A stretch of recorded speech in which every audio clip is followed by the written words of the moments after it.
Hey everybody. We'll just wait and give people a chance to join.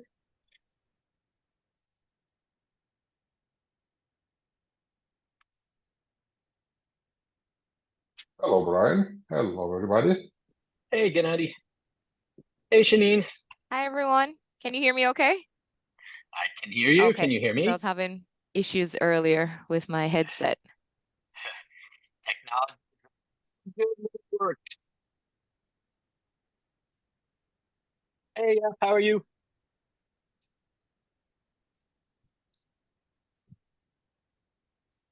Do we know how many people are joining today? So it should be at somewhere around like maybe 18 or so. I Oh, perfect. know I know about 6 or 7 are at Soccer X. So not too bad. Right on. Mm-hmm. The lucky few that are at Soccer X. I know, right? We're all jealous. It's in Miami, right? Mm-hmm. So they have Miami and Tampa, right? So I think part of it is also in Tampa. Did it get rained out in Miami? This rain has been crazy. For those I not in Florida, we've been having some insane rains over the last few days Yeah, here. I swam to work this morning.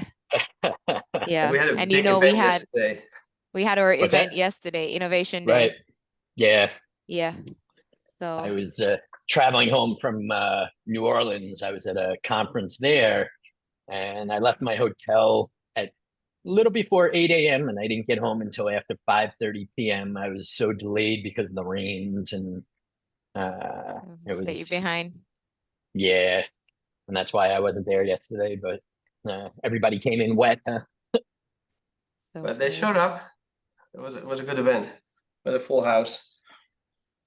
Excellent. Uh, Yeah, I wonder if I know Fort Lauderdale, I think last night broke its annual record for rainfall, which was the previous record, I think, was 102 inches in a year. And it blew that away. Oh, wow. Yeah. Well, Uh, April we had a massive one that flooded the airport, and also at night we had an event that people had to make their way here. So yeah, definitely changes in the weather patterns. Kayaks and canoes. Yeah. Excellent. Well, is it raining by you guys now? No, it's now sunny and actually blue skies. Excellent. Yeah. Yeah, just have a lot of wind here. Yeah, it's still a little windy. I see the trees, the palm trees. They're It's flopping around 80, out there. 80%. Well, we'll get some rain potentially in an hour or so, but then it's done. But yeah, it's 80 out. Just Yeah. hold on for our Dutch friends. It's It's sunshine in the 27, Netherlands. 27 degrees Celsius. It's sunny in the Netherlands. Only sunshine. It's pretty hot. No, it's not. It's Look at my parents, it's cloudy. raining. What's that? My parents are in Barn, and they have 7 degrees, cloudy. Oof. Yeah. Uh-uh. Let's wait one more minute and we'll get started. I see people still connecting, so that's good. And we'll get started in a second.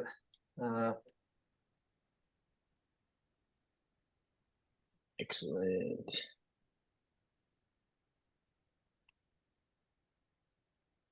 Let's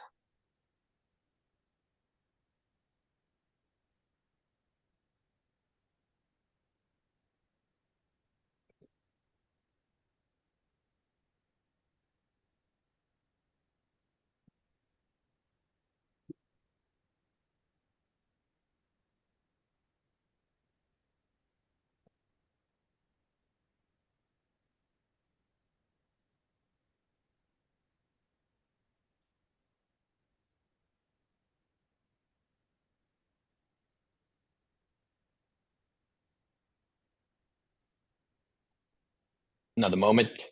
Yeah, let me hold on a second and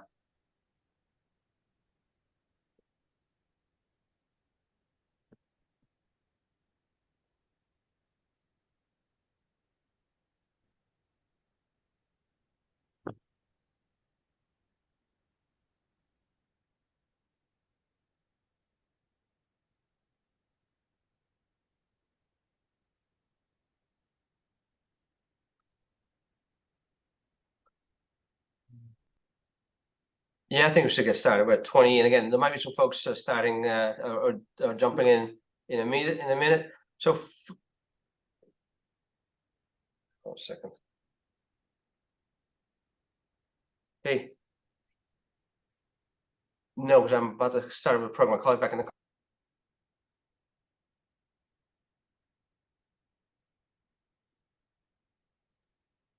So, welcome to the third session of the 6 for the Sports Tech Innovation Bridge program. So it's our turn again at the Levant Center, and I'll introduce Brian in a second. But November 16th is Dutch American Heritage Day. So that is the day that we recognize the fact that the Netherlands was the first country to recognize the United States, what's called the first salute, when a American ship or a ship was recognized by the Dutch, I think Dutch Navy, near Sabo or Stasius in the Caribbean, and that's considered to be the first sovereign nation that recognized the U.S. as an independent country as they went through the process of becoming independent from the British. So today is Dutch American Heritage Day, so that's celebrated around the world. So it's appropriate to have this session today as we are working towards bridging this sports tech program between the US and the Netherlands. With that, so far we have covered the culture and the sports piece. One of the major topics that we do from a startup perspective here at the Levant Center is business development sales. Now, many of you probably have experience with sales and business development, but Brian is an expert, especially in the tech field, for business development and sales, and he will introduce himself as well. But there's some, again, cultural things we talked about in the first session. I know Bob did the same thing, but more sports related and overall sports piece. But again, there's processes, because it means that your potential clients have expectations of what the process will look like. So if you think you need to do this within a week, your clients might think, well, no, our sales process, we expect at least a 2-month process, because that's what we're used to. So that's why we invited Brian to talk about the sales process as being a crucial aspect as you start entering the US market and talking to potential customers of what the expectations are and how they view business development and the sales process, and vice versa. Eventually you might need something here and you become their potential client, and same thing, understand the sales process of what folks expect here. So with that, I turn it over to Brian, and Brian again is one of our facilitators within one of our programs, and comes with a lot of years in tech related activities, including business development and sales. Take it away. Thank you for that intro. Yep. Very excited to be here with everybody. And hopefully I'll meet you all in person, or those who come over here. I think early next year it would be very nice to meet everyone in person. So my name is Brian Katz. My career has been very entrepreneurial in nature, always consisting of sales and business development, and looking at different revenue streams and how do you build them up from scratch. In my career, I've worked for several foreign companies. I worked for 3 German companies. I worked for 2 Ukrainian companies and 1 Canadian company. And each of those companies, all of those were in the tech space, different areas from ad tech and MarTech to currently I'm working for a custom software development company. So we build custom software for everything from startups to big enterprise clients. But having worked for these different foreign companies, each one of them had hired me because of my experience in opening up new markets, and understanding the cultural nuances, understanding the differences that the US market demands. And it's a very, very different market when you're going from a country with tens of millions of people to a country with I think we have close to 400 million people here. So there are a lot of different nuances, and of course the competition here is it's fierce. You've got everybody from all over the world trying to come here and compete for the US market share. Again, a little bit about me from when I was a child, going to sleepaway camp during the summer. I used to get care packages from my parents. All the campers would get sent care packages with food and drinks and knickknacks and things like that. And while all the kids were opening up their care packages and eating them or drinking them or what have you, I was setting up my care package at the foot of my bed, and I was selling it to all the different campers. And then I started getting into taking custom orders. Oh, I want a Snickers bar. I want a Gatorade. And I would tell my parents, please send me Snickers bars. And I'd wind up selling them to the campers. And that was just always my mindset, trying to create revenue streams and figure out where the market was lacking and how I could fill those holes. And so very excited to share some of my experiences with you and talk about startups entering the US market. And, again, as Yat said, I'm going to try and focus on sales and business development, but coming back to the fundamentals of understanding what the market is and understanding where you fit in and how you fall into that. So, one of the first foreign companies I worked for was a German startup that was focused on advertising technology. They had been bought by AOL and they were looking to open up in the US markets. They hired me on first as a salesperson, and then I was quickly managing the sales team. And then I opened up their markets in Canada, in Latin America, Chile, Brazil, Argentina, Australia. And each one of these markets that I went into, I had to go and do a lot of research, right? You can't just go into another market and think that your branding and marketing and sales approaches from one country are going to be duplicable to another. And the cultural nuances, of course, are tremendous, and understanding those differences is going to be very instrumental in your success. But when it came to Christmas time for this German company, the Christmas gifts that they sent out to everybody, all the US clients and prospects, was shoe polish. And they sent it out without consulting any of the US employees that they hired. But when our clients and partners and prospects got the shoe polish, they were very puzzled by it. And while the Germans thought that this was a great gift, a great product, it was received in the US very differently. And people are like, that's a little weird Christmas product.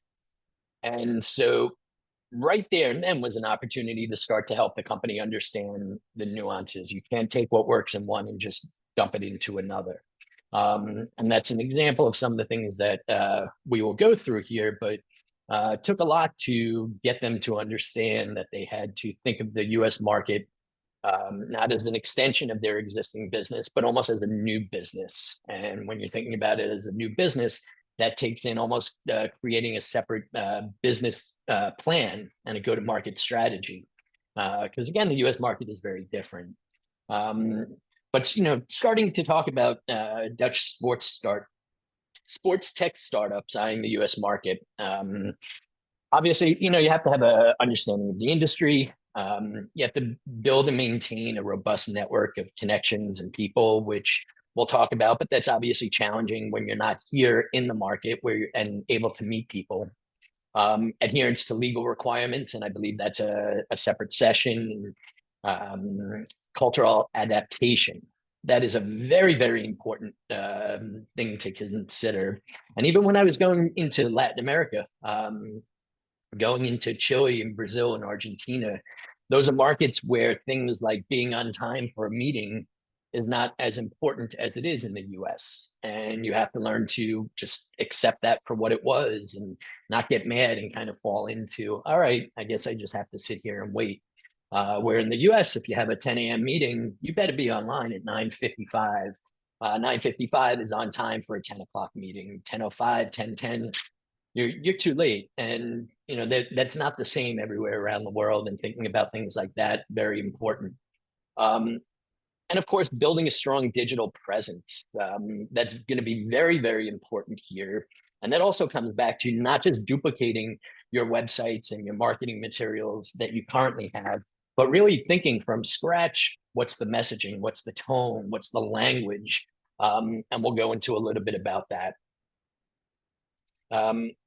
So, business development in the US, these are the couple of things that we'll cover here. First off is understanding your business's benefits and why companies should be interested in your company, products, or services. And again, this comes down to specifically the US market. You might have some thoughts on competitive advantages and why people should be doing business with you in your current market. But you kind of have to take all of that and throw that to the side and come into the US with a fresh perspective, so that you don't have any preconceived notions about why people are going to buy from you, as the competition again here is very fierce and you've got companies doing all kinds of different things here, and you have to figure out where you fit in, which may be very different to your current understanding of the products and services that you're bringing to market. That ties in directly with doing market research. And obviously sales is a transactional thing. You have a product, somebody wants to buy it, there's an exchange of money for the goods and services. But how do you even get there? How do you find those targets? How do you find those prospects? Almost as important, if not even more important, than how do you actually go through that sales process, from the first call to signing a contract, and then hopefully growing and scaling your business, right? The deal isn't done once you sign that contract. That's when the deal actually gets started. And building that relationship so that you can build and expand upon that client base. But very, very important, especially for a foreign company opening in the US, your client testimonials and your client references are going to be tremendously important to you here. You can talk till you're red in the face about how wonderful your product is, how great your company is. But when that comes from a client, that differentiates you completely from everybody else who's just talking themselves up. You want your clients to talk yourself up, but you've got to find those clients. So doing market research is going to be instrumental. Building your digital presence. Again, this comes down to websites, collateral, your social media presence, and things like that, which again are going to be very different here than overseas. Things like language is one thing, but what about the different social media tools that are used in the US that might not be used in the Dutch markets? And how do they differentiate themselves? And how do you approach those different things? Whether it's LinkedIn or Facebook or YouTube, things like that, they all have different audiences and different ways that you want to connect with those audiences. Networking is going to be huge to your success here as well. And obviously you have a great connection here with the Lavaan Center, in terms of being able to connect with people in the US and all the different facilitators from the program that you're going through. That's a great place to start. I'll say right off the bat, make sure that you're connecting with everybody that you come into contact with in this program on LinkedIn. And when you do so, and we'll go into more detail, you want to add a note to your LinkedIn request. But you want to start building up your US Rolodex of connections. That's going to be so instrumental. The cultural awareness, I know you went through a session on that, but the cultural awareness when it comes to sales and differentiating yourself in the US market is also tremendous. And that can be from things like language, things like font, messaging, just the way that you present your business. It's going to be very different here than in the other markets that you're in. And building a strong brand messaging strategy, again, that's going to be very different here. And we'll go through that as well. So starting off, why your business? And if we had a lot of time or a few sessions, I'd love to hear everybody's 2-minute pitch about why your business. That's a very different pitch than when you're pitching to potential investors or when you're trying to sell your product. But why should somebody take your call or read your email, right? When you're reaching out to people, you know that you have a great product. You believe in what you can do. But how do you convey that to somebody in a phone call or an email that's going to make somebody want to take that call or read your email? From there, why should somebody evaluate your business? It's one thing to get somebody on a call or to have somebody read an email and respond to you. But what factors are going to come into play that are going to make somebody actually want to sit down with you and evaluate that which you're offering? And that has certain nuances in and of itself as to, what the differentiators and really what makes you stand out. But sometimes that's as simple as you have a good call with somebody and they like you. So they want to talk to you again. They want to hear a little bit more about you. They want to evaluate your business. They want to evaluate your services. And making that connection with somebody in that short introductory call or that email is something that should be very much on the forefront of your mind as you're doing your reach outs, as you're having your phone calls, as you're sending out email messages. Why is somebody going to connect with you? And it's really no different than dating, right? You meet somebody and you want to ask them out. Why are they going to go out with you? Maybe it's they're attracted to you, or maybe there's something you have in common. And it's that commonality that I find from a sales and business development perspective that really elevates those who can connect much greater with their prospects and turn those prospects into customers and turn those customers into champions for your business. Because who better to champion your business again than your clients, who can talk about how wonderful you are? But once somebody is evaluating your business, why should somebody buy from you? Right? It's one thing if somebody's going to take your call. It's another thing if they're going to sit through a demo. And it's another thing if they're going to read your follow-up materials, read your marketing materials. But at the end of the day, when it comes down to it, the main goal is to get them to buy from you, right? Whether you're selling a product or a service or a solution. And, the price, customer service, your advanced technology, your ease of using your platform, your connections to different systems, whatever it is, you can rest assured that all of your customers are saying the same thing, right? We've got the best customer service. I used to go to market with that, especially when I worked for these foreign companies. And when I first started going to market for my first German company, they had excellent customer service. But so did the competitors. And did that really set us apart? Not so much. So you have to kind of evaluate why someone wants to buy from you and make sure that it really is a differentiator that's setting you apart from the competition. And again, thinking of, we have better pricing. Do you really? Do you know that for sure? Because if you come in with a price, someone can come in and undercut you. It's not a definitive absolute that you might have the best price right now when everybody's putting in their bids, but it's very easy for somebody to undercut you.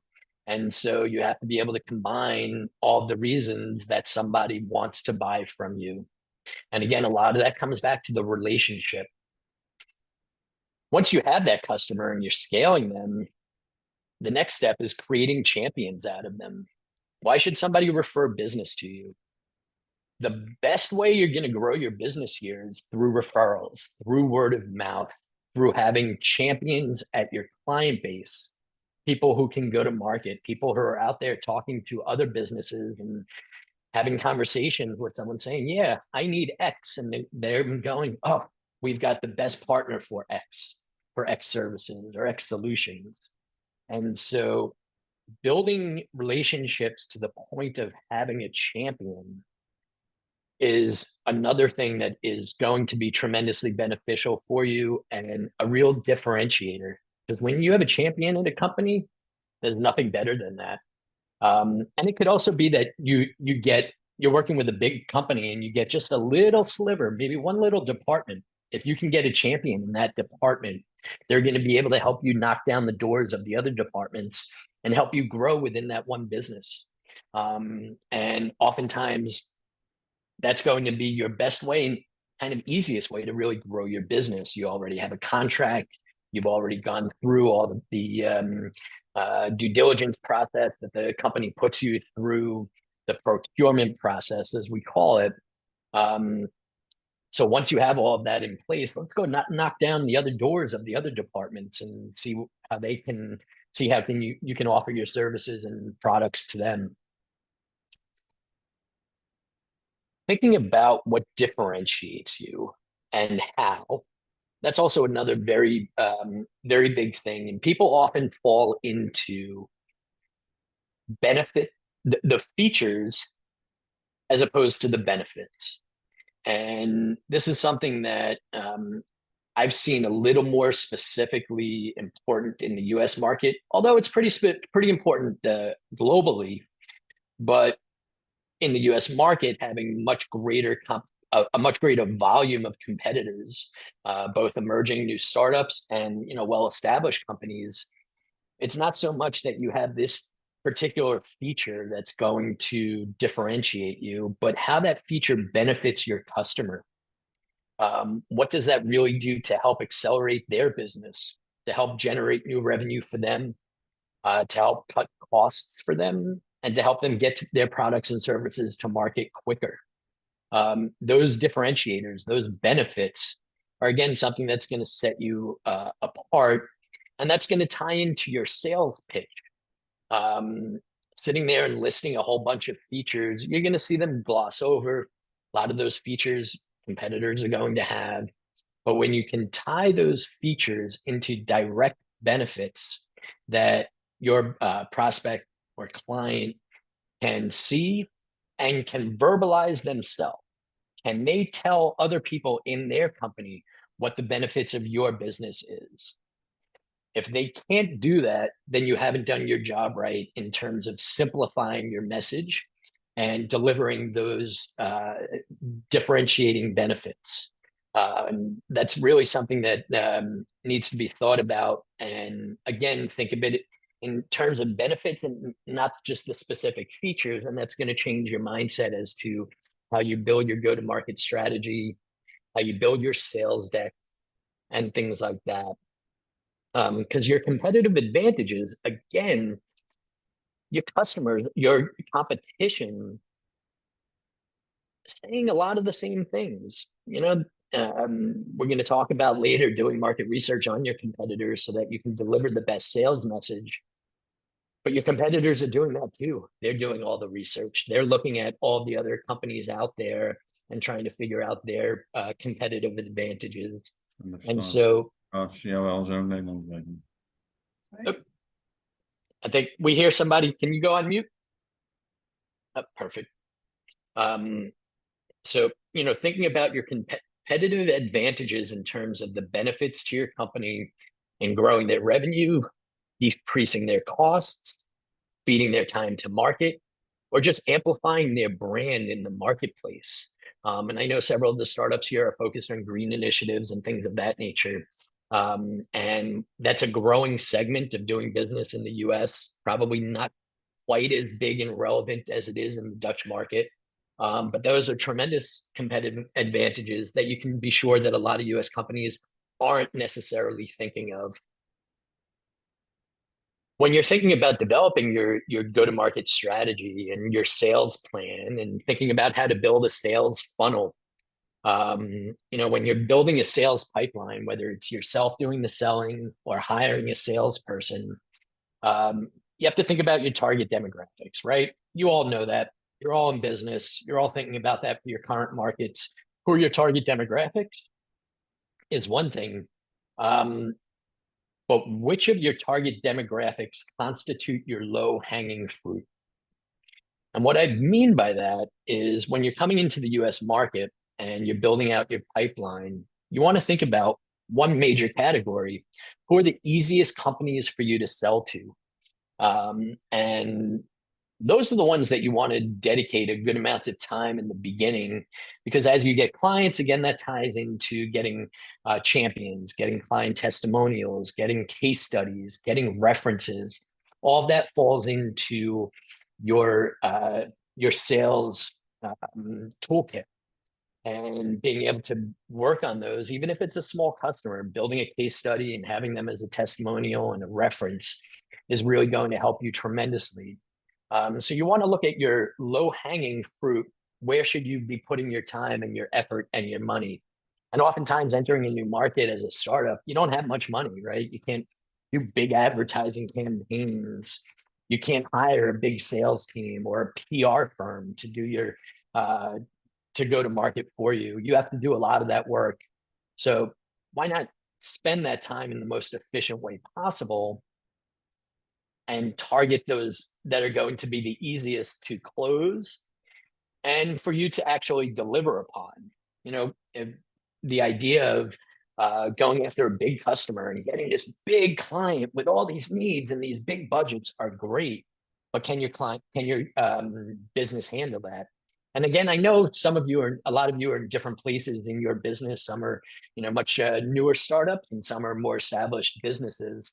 So you really have to give that some thought as to not just the money, but the time it's going to take to target them.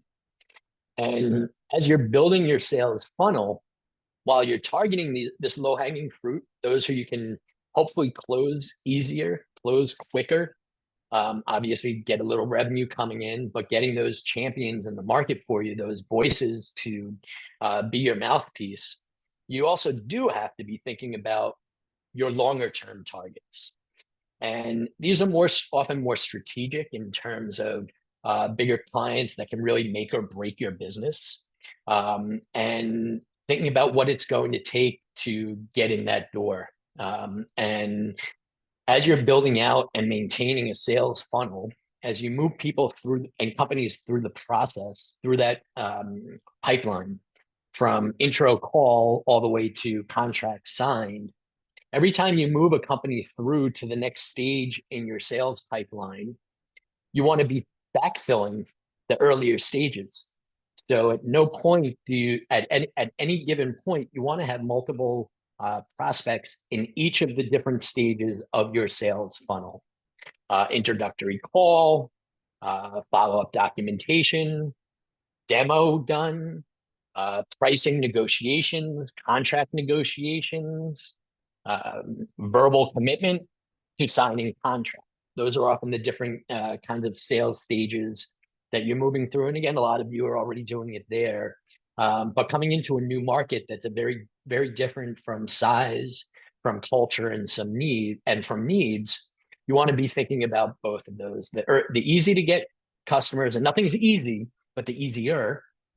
And then the more long-term, I'd love to have this big sports team as a client. Well, how are you going to get there? Let's start with some small ones, but that doesn't mean that you shouldn't be spending time, money, or energy thinking about those longer-term targets.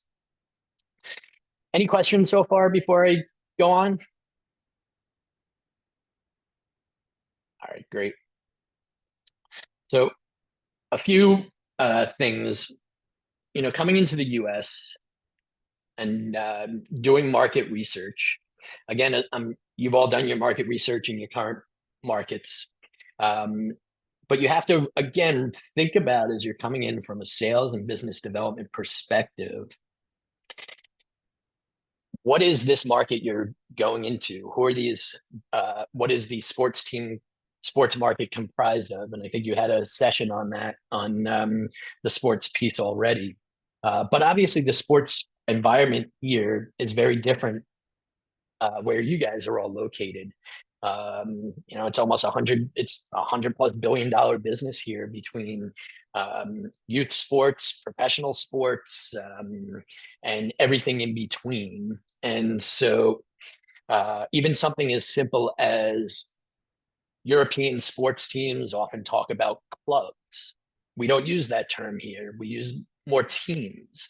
And so thinking even something as simple as that verbiage, and we'll talk about that in a little greater detail, again, is going to differentiate you, but more importantly, it's going to make you fit better into the US market. You don't want to be on a call with somebody and talking about, baseball clubs or hockey clubs when we're talking about teams. You want to be able to speak the lingo and make it much more seamless that you fit in here. And so the importance of thorough market research can't be discounted at all. Understanding the diverse U.S. sports market, baseball, football, U.S. football, basketball, hockey, soccer, U.S. soccer. Those are the big five, but I mean, we have sports leagues for every single sport, new sports emerging all the time. We have, tennis and racquetball. We have a sport that's been growing here called pickleball. And now we have big professional athletes and celebrities that have bought professional pickleball teams. And so understanding the diverse US sports market and then understanding where you fit in that. Because you all have really interesting products and services and solutions. But when you think about and come back to the low-hanging fruit and where do you start, you don't want to be starting everywhere and seeing where your messaging resonates the most. You want to kind of do the research to figure out where your message is going to resonate best, target that sport, penetrate that sport, and then rinse and repeat. You don't want to be going after everybody. That's going to be too much to be handling in the beginning until you have a team, a sales and business development team. So understanding the market and then where in the market do you think your product is best applicable and easiest to resonate what your message is, what your benefits are. And that ties in with identifying niches in the sports market, trends, and the competition. We're going to go into more detail, but these are just some high-level bullets. Creating your digital presence when you're going into a new market in a new country is tremendously important. And again, having worked for more than half a dozen different international companies, at first it surprised me that these international companies didn't realize that they had to make really robust changes to their digital presence for the US market, from messaging and verbiage to even logos and different graphics that you're using. And then, of course, the different tools and where is the audience in the US market? They may be on different platforms than you in the Dutch market. And so, understanding where you fit there. And that's so important to be able to leverage social media and digital marketing. And you can never assume that it's going to be the same, that if you've had success in one country on one platform or one way of doing your digital marketing, that doesn't mean that you're going to have that same level of success here by doing the same things. You're going to have to tweak it. You're going to have to change it. And in some cases, you're going to have to start your messaging from scratch, start it all over. Because creating your brand awareness and attracting an audience here is going to be very different than where you are in your current markets. And that has to do with localized landing pages. Again, that localized verbiage and the cultural nuances and SEO, search engine optimization. Words that are being searched for here are going to be different than words and phrases that are being searched in other markets. Networking. Whenever I work with people, helping them to become better at sales, for me, a big emphasis is on networking. And one of the biggest challenges for foreign companies, you're not here in the US. And so how do you network when you're not here? And then how do you take advantage of when you do come here? How do you make sure that you take advantage of the best networking that you can do? Because it's going to take building a strong network in the US sports industry to become a player in the sports tech world here. And that involves connecting with sports associations, teams, and influencers in the sports world, and being able to connect with those local sports market, tremendous to set you apart and really amplify your ability to grow your business here. Participating in conferences and networking events. I realize this is a challenge. Again, you're not here, but something that you do want to think about is looking at conferences and networking events that make it worthwhile for you to come to the US for a week or two and bounce around, looking at maybe when there are a few conferences within a short time frame, and mix those in with different networking events so that you can get the most bang for your buck when you're coming to the US. And that's tremendously beneficial. That's going to set you apart. Having those in-person relationships is so very important to make sure that you stick out and that you differentiate yourself from the competition.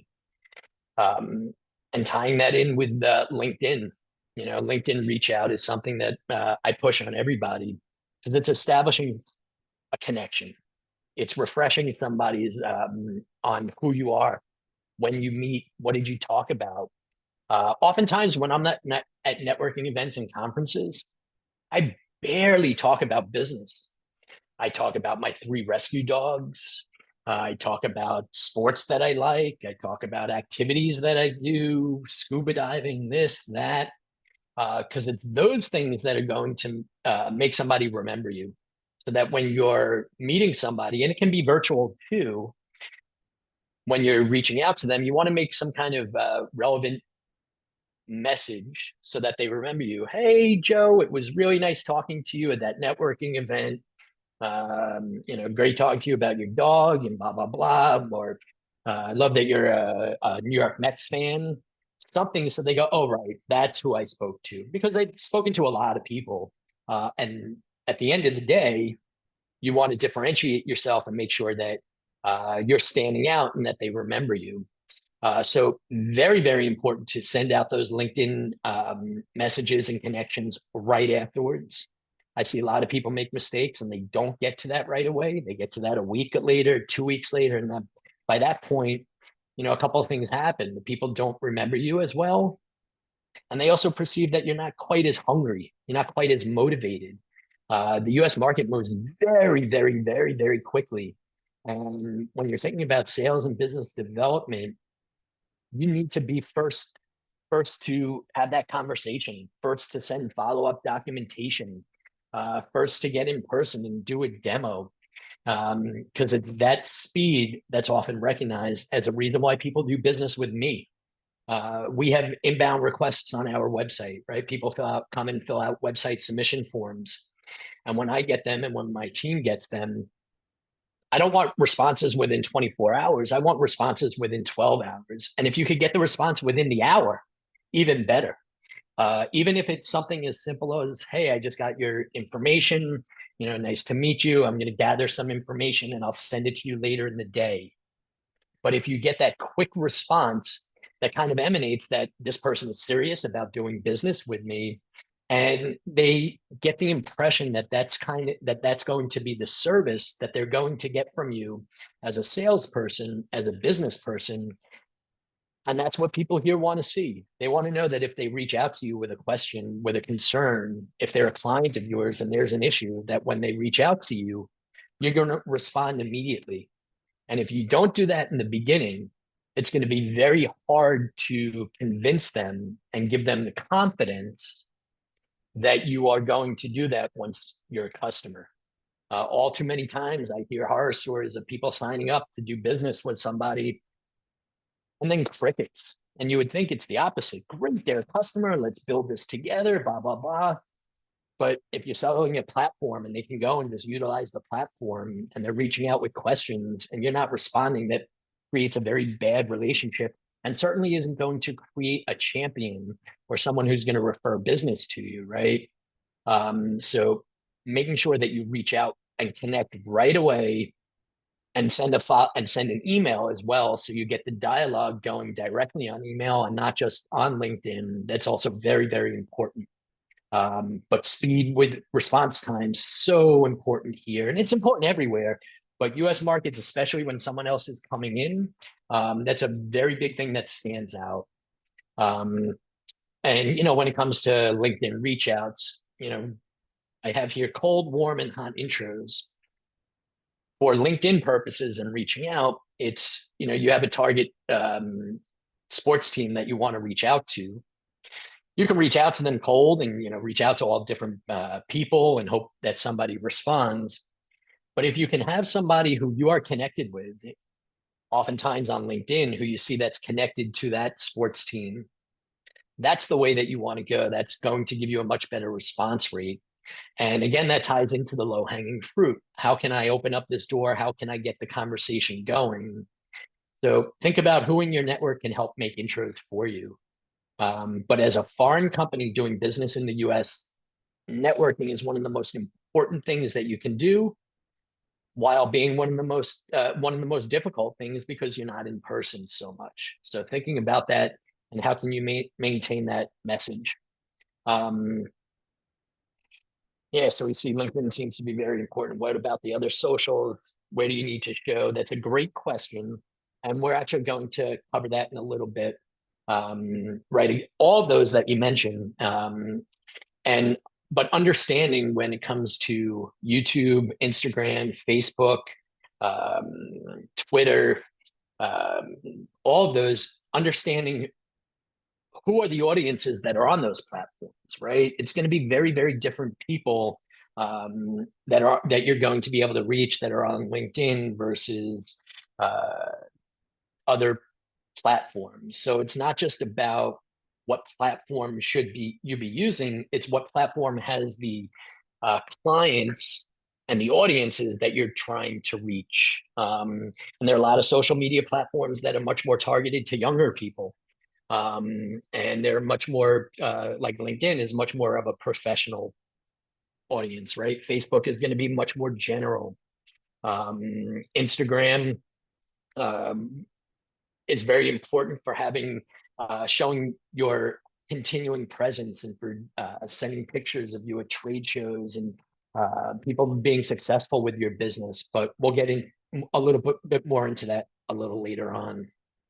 But networking, cultural awareness, and I know you already had a session, but for me, again, with the experience of working for German, Ukrainian, and Canadian companies, that cultural awareness, even to this day, after working with some of these companies, I was with one for 4 years, my company 2 years, and there are still things that are not as culturally appropriate or relevant in the U.S. market that are still being done by my current company. And it's the importance of understanding U.S. consumer preferences. They're going to be different. Tailoring your products and marketing strategies makes sense, of course. The localization of the language, the branding, and the engagement, that often, unfortunately, takes having somebody local in the market that you're going into to help you with that. Because sometimes it's the way things are said, the way things are presented, the way that you're going to interact with people. They're going to be very, very different. And so that's why all these companies hired me. Each one of them had tried opening up in the US from their locations, from Germany, from Ukraine. And they thought, hey, we can just have our local business development representatives reach out and we can just do everything via Zoom. But it's obvious that they're not heavy invested in the US market. And it kind of stinks, but a lot of US companies want to see foreign companies investing in their presence in the US in order to do business with them. And what I mean by that is oftentimes I've had a lot of companies who, one of the first things that they've asked me is, what is your presence in the US? What does your team look like? If I have an issue and it's, 4:00 here and it's midnight in Ukraine, who am I going to talk to? And those are concerns that you want to answer before they're even addressed to you. Before those questions come up in a sales conversation, you want to already cover them. And oftentimes that takes having somebody local, whether it's a direct hire or whether it's a consultant, that often will help you with the localization of the language, the branding, the engagement. Time frame.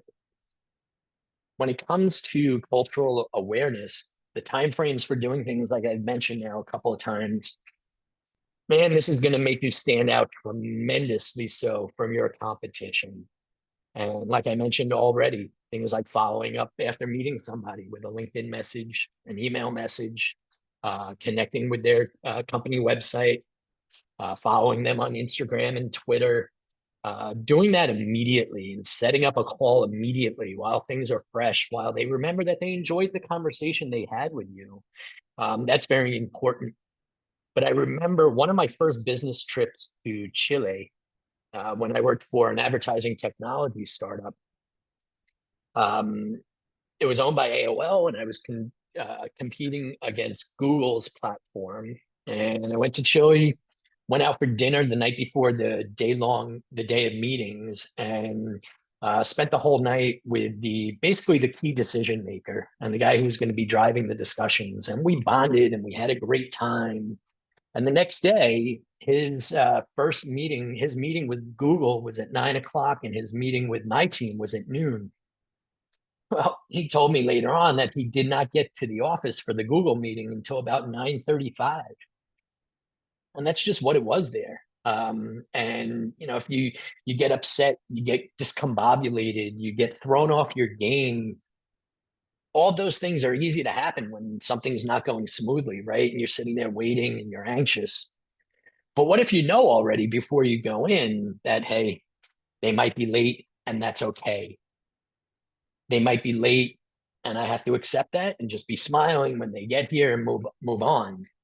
But if you're in the US and you have a 9 o'clock meeting, by 9:15, if you're not there, they're off and on to their next thing.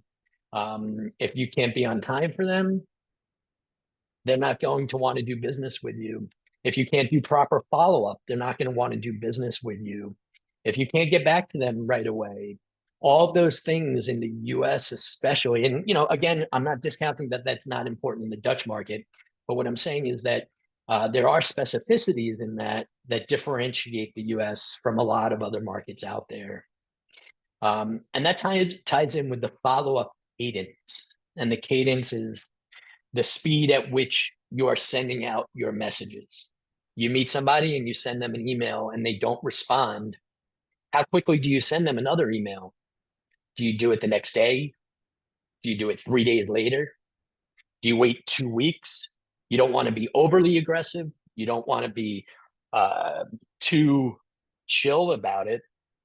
And so there are methodologies on what that follow-up cadence should look like. Usually every 3 days is a good place to start from when you're sending out messages and people don't respond.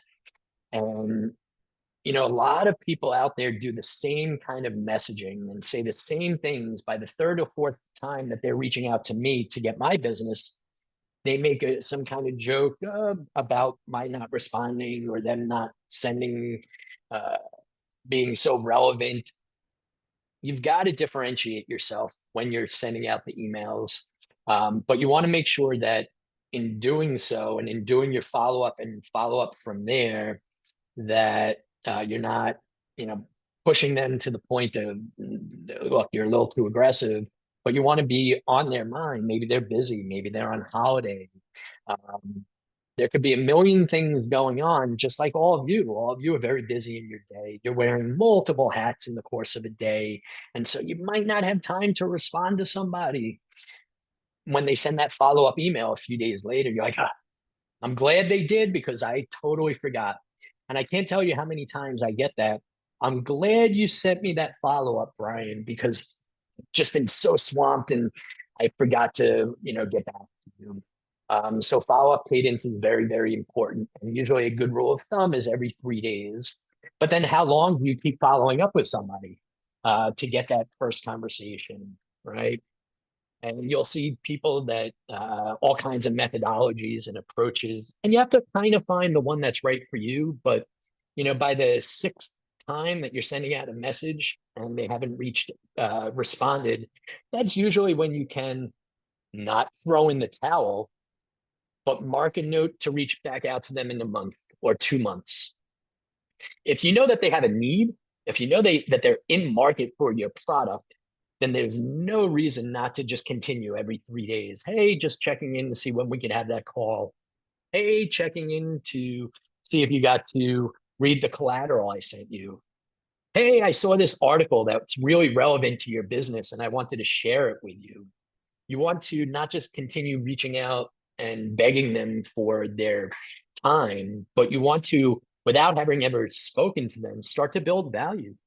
Share an article that might be relevant to them. Share a link to a news story that they might find of interest. And so all of that falls into that follow-up cadence. And cultural awareness, I put here gifts and giveaways.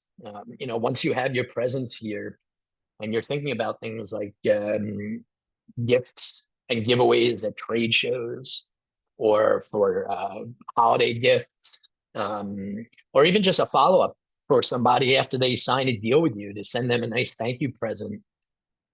A couple of things, you know, with when it comes to the cultural alignment there, you want to make sure that it's something they're going to appreciate.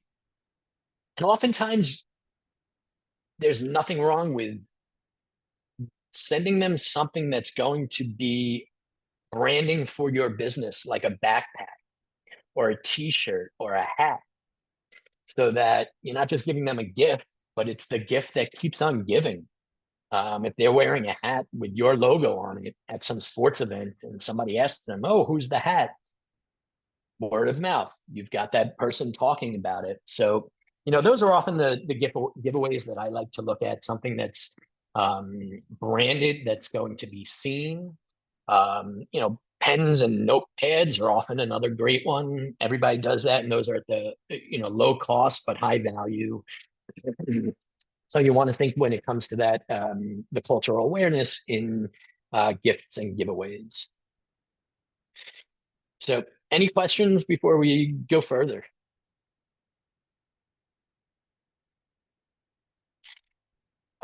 So moving into the market research, and there's a lot of things that I want to cover. We have an hour left. I'll be sharing this presentation with everybody, so you'll be able to go through it. But, you know, as much as this is a sales and business development session, you can't sell anything and you can't build your business if you don't understand who your market and who your audience is. And, you know, when I lead sales teams, I consult for companies, it always starts with, you know, they're sharing with me their sales deck. I'm like, wait, who's your audience? What are you trying to accomplish? What are your benefits? It's only through a deep understanding there that you'll be able to tailor your messaging, and your 30-second sales pitch and your 3-minute sales pitch all has to directly tie into your market research.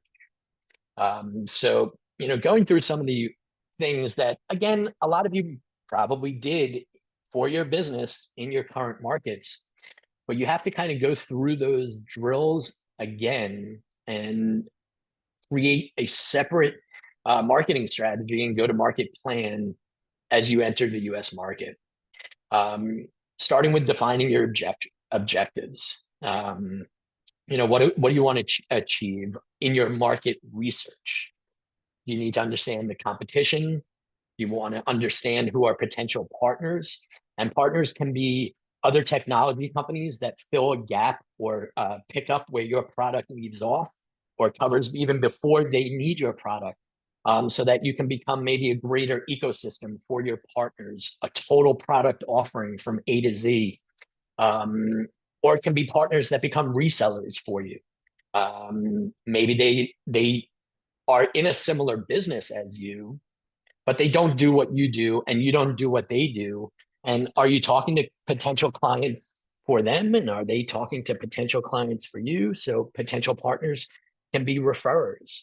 And maybe you give them a cut, you give them a percentage, and you can actually, you know, enter contracts, refer agreements where you're each getting a cut when you're referring somebody up to the other business. Market research for gauging your consumer preferences. And again, they're going to be different here than they are in the Dutch market. And as you do your research, it's so important to have a clear objective that's guiding your research. An industry analysis. The U.S. sports industry is like nothing else out there. And in doing so, it's understanding the major players, the key trends of the U.S. sports industry, and different market dynamics.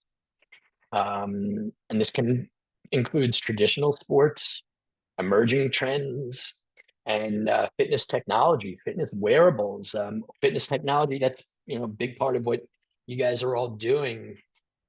So understanding that, and as you're going through and understanding and examining the overall U.S. sports market and the industry, it's going to be very important for you to find some sports teams here that you start to follow, that you can show even feigned passion for. But if you're going to be in the U.S. sports industry, you've got to be able to have something to talk about some kind of U.S. sports team. Watching a U.S. football game, or a baseball game, or a basketball game, or a hockey match. See what you like, and pick a team and start to follow them, or a few teams, so that you can, both understand and get insights into the fans of those teams and what's driving those fans. But this way, it gives you something else to have a conversation with, tying back into being remembered by somebody, so that you say, "Oh yeah, I'm a big New York Yankees fan," and that's something that they remember, or something that you can have a discussion about. Yeah, we'll get into some tools for U.S. resource in a little bit as well. So obviously, very good question.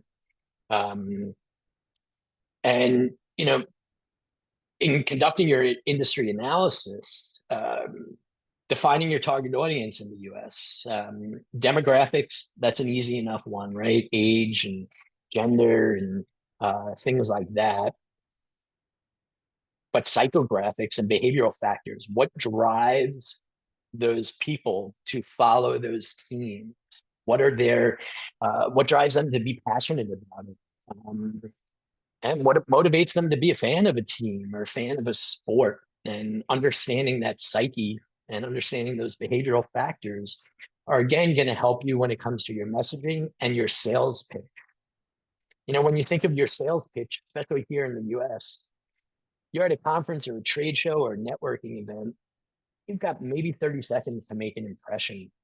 And in those 30 seconds, you need to convey who you are, what benefits you're bringing to the table, and why do they want to continue talking to you and hear your 3-minute pitch.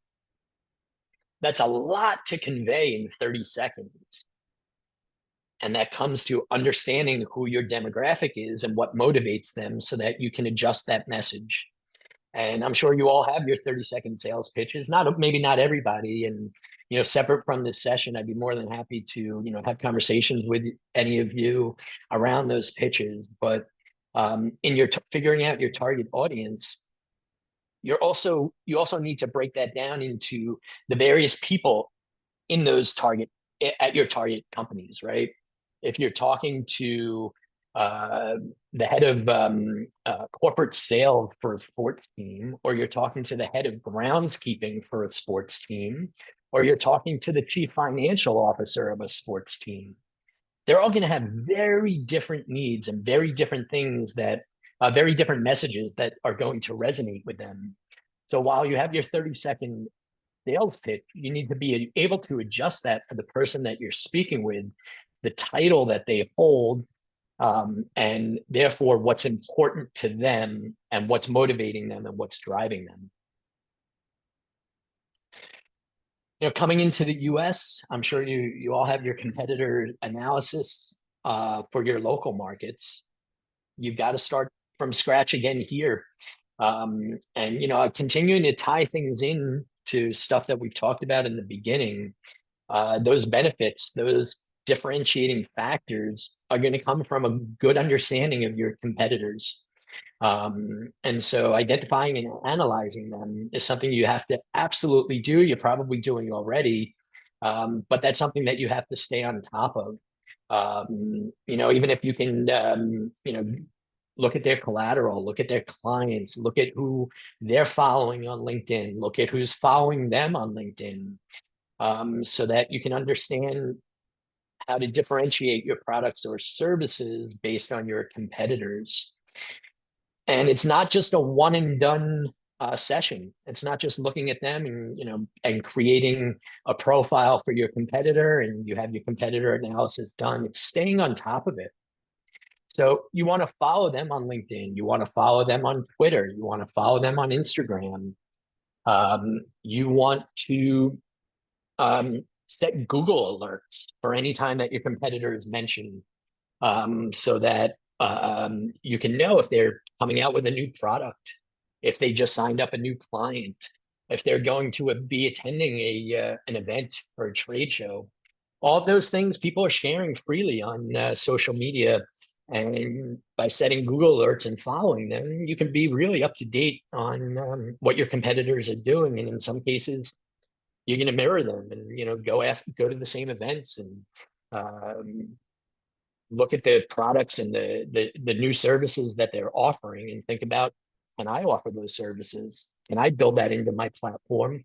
Or can I partner with another company that can fill that void so that we can go to a customer and have an even more complete offering?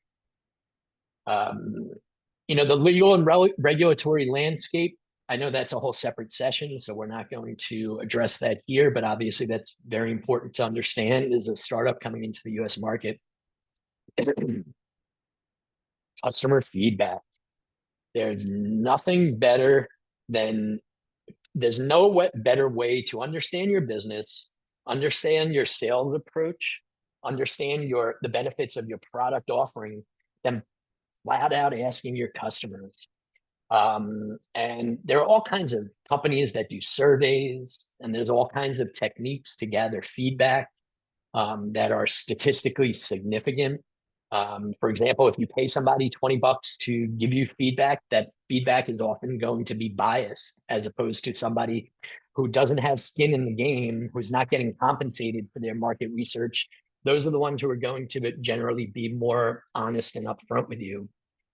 So throughout the engagement of having a customer from the very beginning all the way through till, if it wraps up one day, at different times, it's okay to ask them, how are things going? How are you finding the relationship?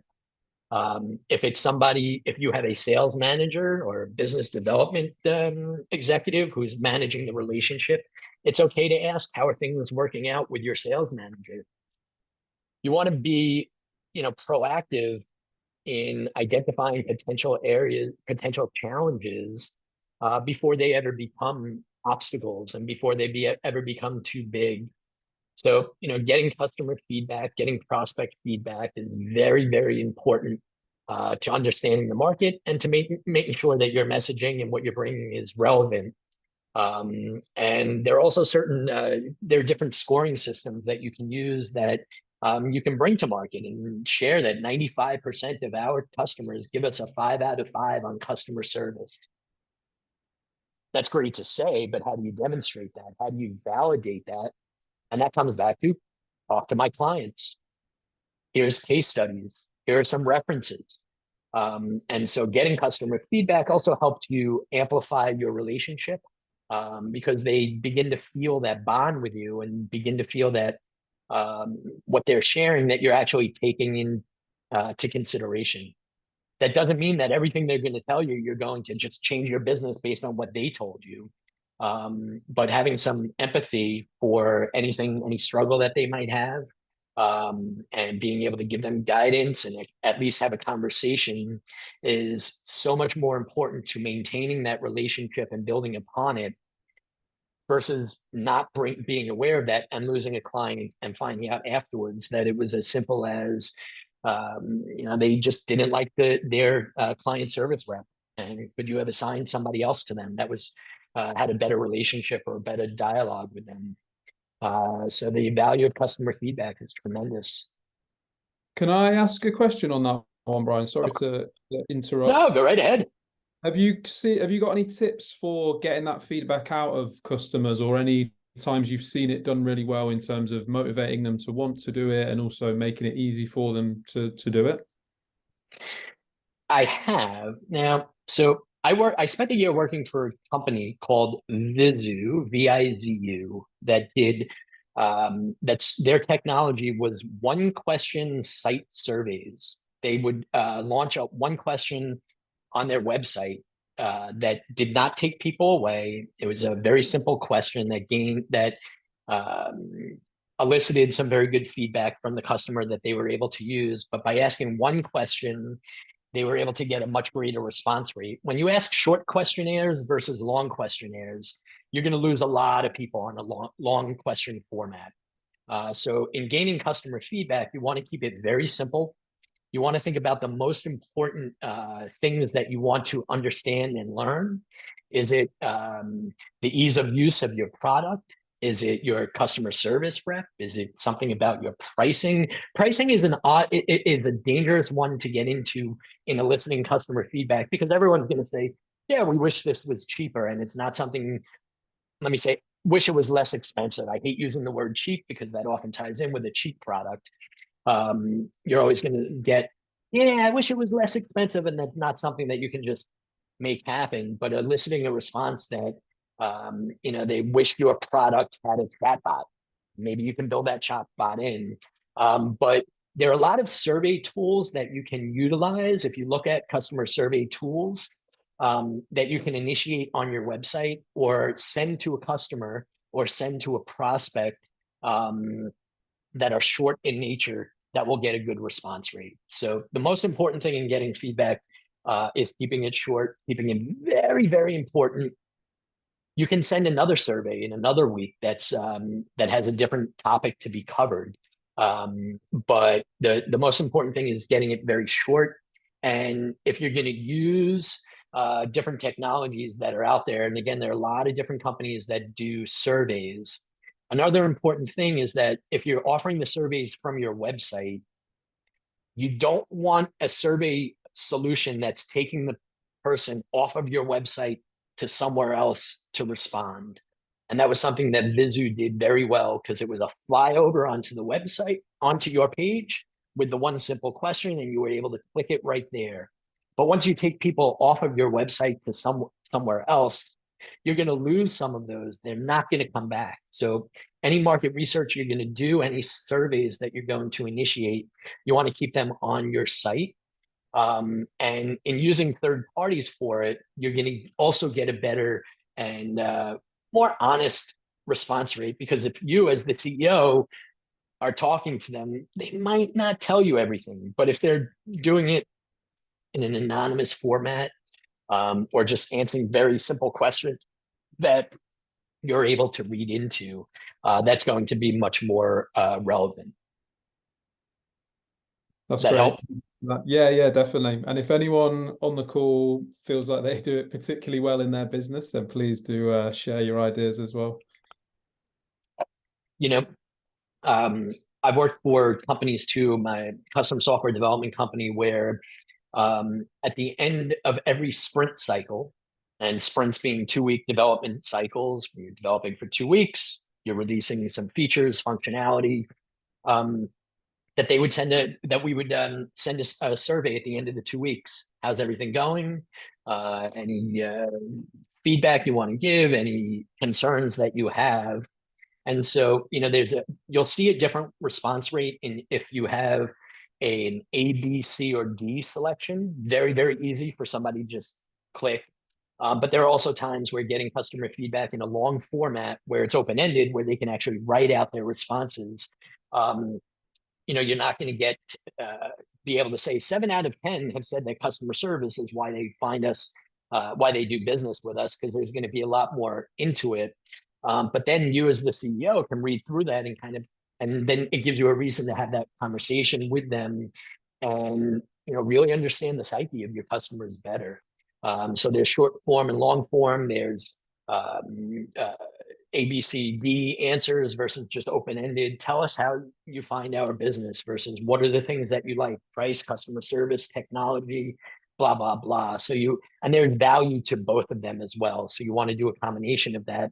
But we would send out the survey at the end of every 2-week sales cycle. And oftentimes those identified challenges or issues that we were not aware of that we were then able to tackle before it became too late and we lost the customer because they weren't happy with their client service rep, or they were having issues with something else. If you can elicit that before it becomes an issue, before it becomes too big of an issue to solve, you'll be ahead of the game.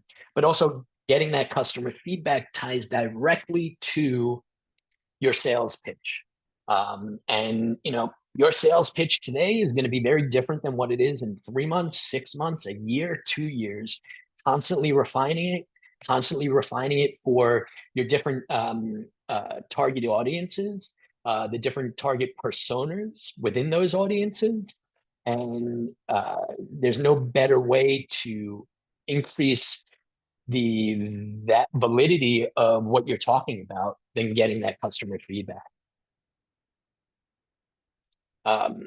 Moving on, I talked about networking and localizing your approach, and I have these highlighted because you can do all these other great things really, really well, but if you don't have a network to reach out to, and you're not reaching out to them with a localized message, something that's resonating to them specifically, all the other good things that you're doing are irrelevant. So, again, building your network. I hope everybody on this call is connected to everybody else on this call, that you've all sent out LinkedIn requests to all the different people that are in this program. I hope you're all connected with Yap and Shanine, and that you'll all send me a LinkedIn request, because as you're going to, market, you're trying to, reach somebody at the New York Mets organization, and you look up, you're looking through and you can see that I have a direct connection with somebody there. You want to reach out to me and, say, hey, Brian, this is Sancho. Remember from the startup event? Yeah. Do you think you can make an intro for me to this person? So much better than doing your cold reach out. And the more people you can get into your network, the better. That doesn't mean just randomly sending LinkedIn requests. You'll get a lot of people who say yes and connect with you just because they want to expand their network. But what is the relevancy of that connection?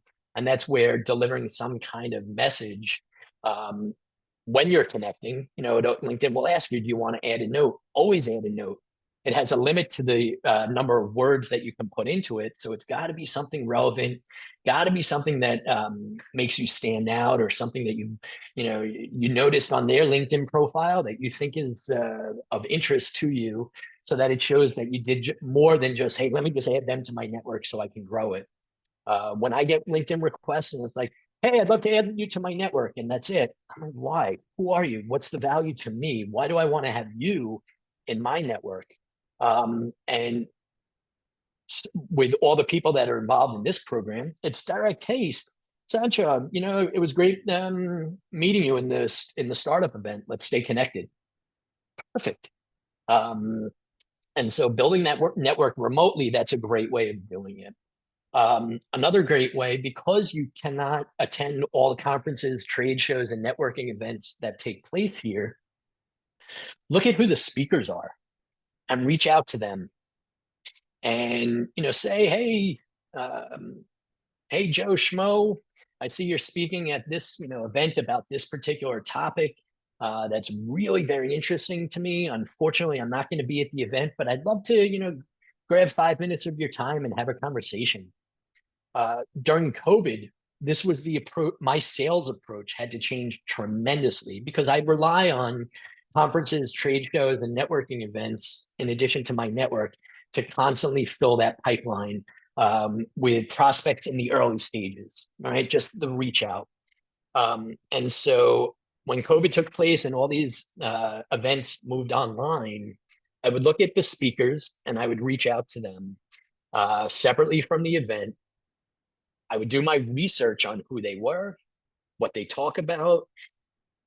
I would cheat a little bit and try and find them on Facebook and Instagram and see what their interests were.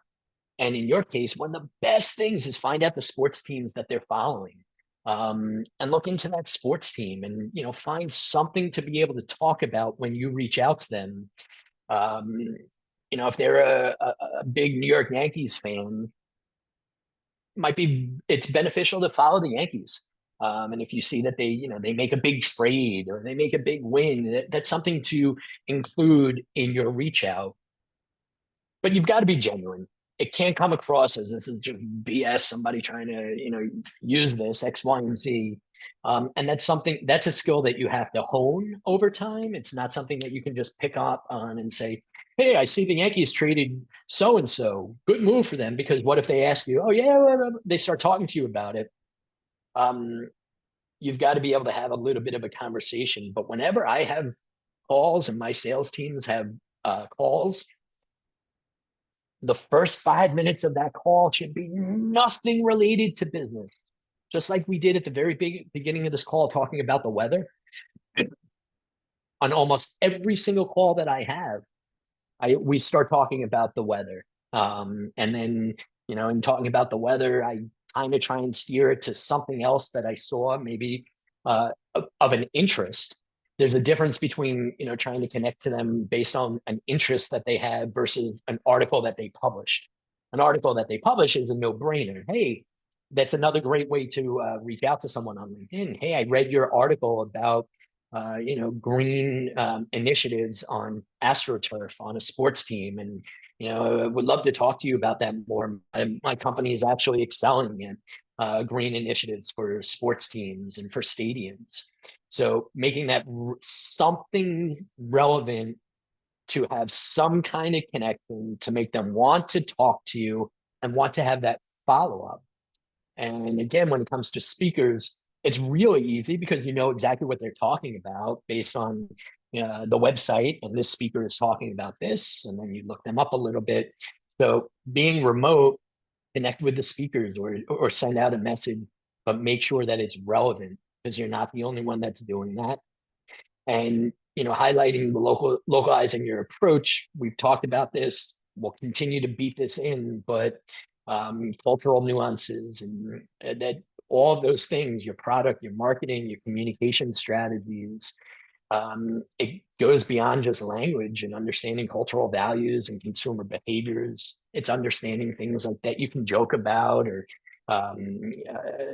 things that are emerging in this market that are relevant.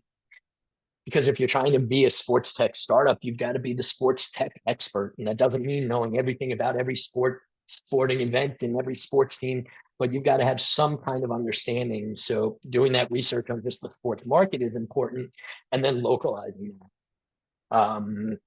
And then using different marketing tools. So here, a few that I mentioned, platforms like Statista, Nielsen. There are some industry-specific databases that will provide valuable data and insights as well. And since all of you you're all sports tech, but in very different areas of sports tech, you might want to do a little research into tools that are going to be relevant to what you're doing. So for those of you that are involved in, sustainability and green initiatives, those are going to be some different data points than those that are have built tools to analyze the actual game and crowd demographics and things like that. And so certain different specific tools, if you want to do some research and then reach out to me separately and say, hey, what do you think of this tool? I'll be able to give you some feedback, and I'm more than happy to do that.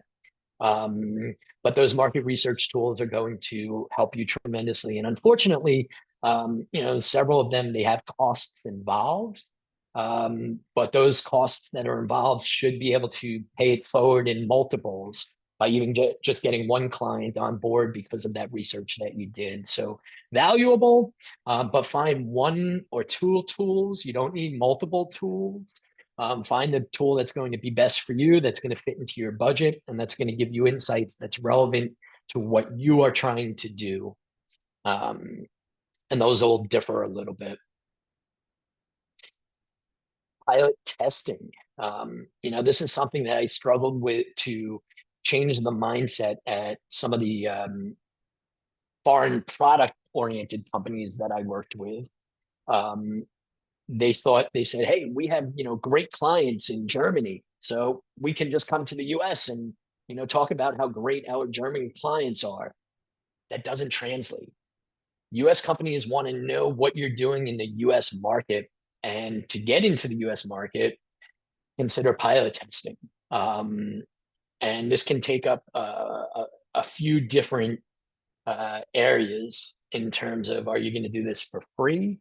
Who do you really want in this pilot test? And, that figuring out who to offer it to has to come down to understanding your audience and then picking a segment of your audience to go after specifically. You don't want to go after every sports team.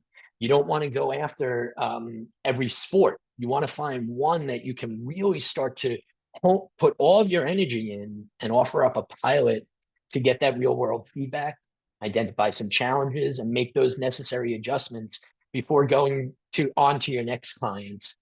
And oftentimes for me, I found the best success in finding pilots to do testing through my network, because it was an introduction or somebody that I met at an event that I built a relationship with, that I was then able to say, look, I'd love to test my product. Would you guys be interested? I'll do it at cost. And there's nothing wrong with, charging a little bit to cover your cost. But if you're in a position to be able to do it for free, that has, certain advantages too, and might help you penetrate more. But your sales, your go-to-market strategy and your sales approach has got to come from getting that real world feedback. Because I'm sure all of you think your products are the best and that everybody should be using your products, and you know why. But when you take it to market, you're going to find holes. You're going to find things that you didn't think about.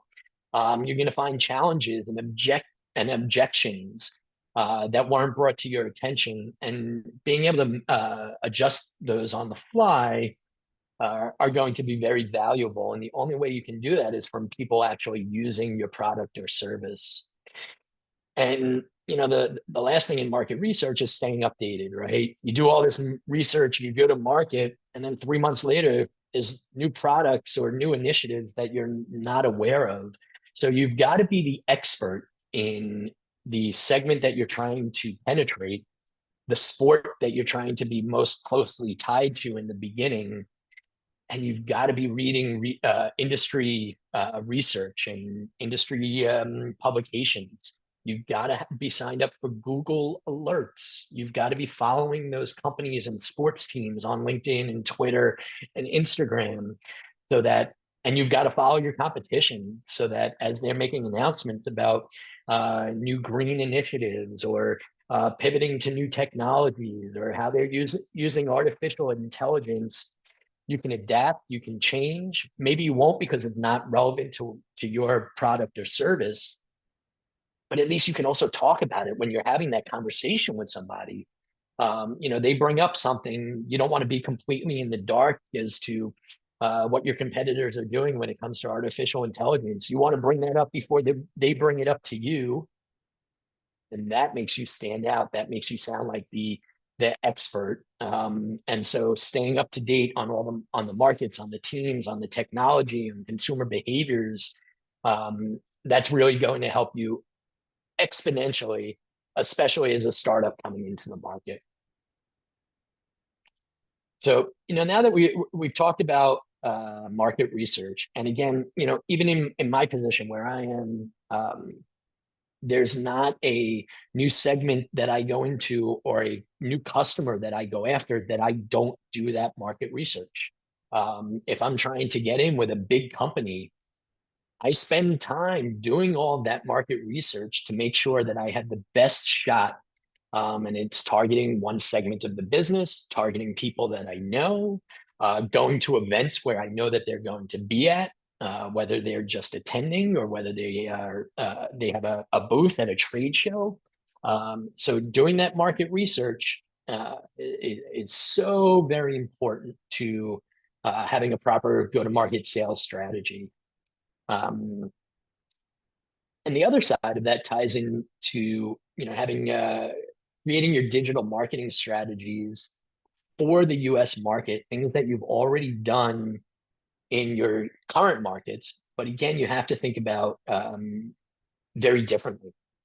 So some of these pick up on some of the topics that we've covered already, but they're very important, and again, they tie in directly to how you're going to sell. So, creating a comprehensive online presence. All of you have websites. A lot of them are not US centric. And that comes from the language, the verbiage, the messaging. And so as you think about creating your online presence for the US market, you've got to kind of wash your head from your preconceived notions about why you built your digital presence locally, because it's got to be different. So, obviously building a user-friendly website, that's goes without saying, but clearly communicating your brand, your product, and your value proposition might be very, very different here than where you currently are. The markets are different, the teams are different, the access to fan base is very different, the sustainability initiatives are very different. The technologies from AI and augmented reality, all of that is going to be very different at a baseball game than a Can I ask a football question? game. Of course. Maybe it's easy to ask and difficult to answer, but I'm looking for an example here. So pick we are in the app space, for athletes, but let's say pick a well-known app, Strava, or a comparable one. You can choose. Could you mention an example of what should be different on their website for the US market compared to Europe, for instance, or anywhere else? Because I understand the principle, but it's a bit hard to digest it into, practical examples for me. Sure. I think that's going to be a longer conversation, which we can do a follow-up with. But I was looking at a lot of your websites, and a lot of the verbiage and write-ups. And I'll say, something as simple as referencing teams as clubs as opposed to sports teams. That's the most very basic example that I can give. And all of you that are working with directly with the sports clubs there, I saw all the verbiage and all the language referencing clubs and organizations.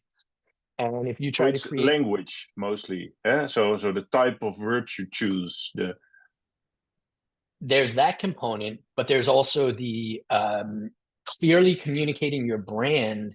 There are different things that are important to sports in the Dutch market than the US market, and different things that are important to the fan base, or different things that are more relevant. And I look at some of that, and in Europe, everything is football, obviously other sports, but that's where the most passion is. Here you have 5 different sports that have that passion, that have that revenue, but all have different kinds of needs and audiences. And communicating that, you have this great sustainability product that does X, Y, and Z. The Dutch market, I would argue, is much more advanced in sustainability than we are here in the US. So changing the messaging, not just the language, as to, what's so good about having a sustainable astroturf on the field instead of grass. If you try to convey that message in the very beginning of your website, you're going to lose people who it's not at the forefront. But if you create your messaging as to how that's going to save them money, or how that's going to decrease maintenance and increase performance of the athletes, or things like that, there's messaging that comes in that I've seen on many of your websites and in your collateral that gets a little too complicated, and that misses the mark in what's important to the US markets.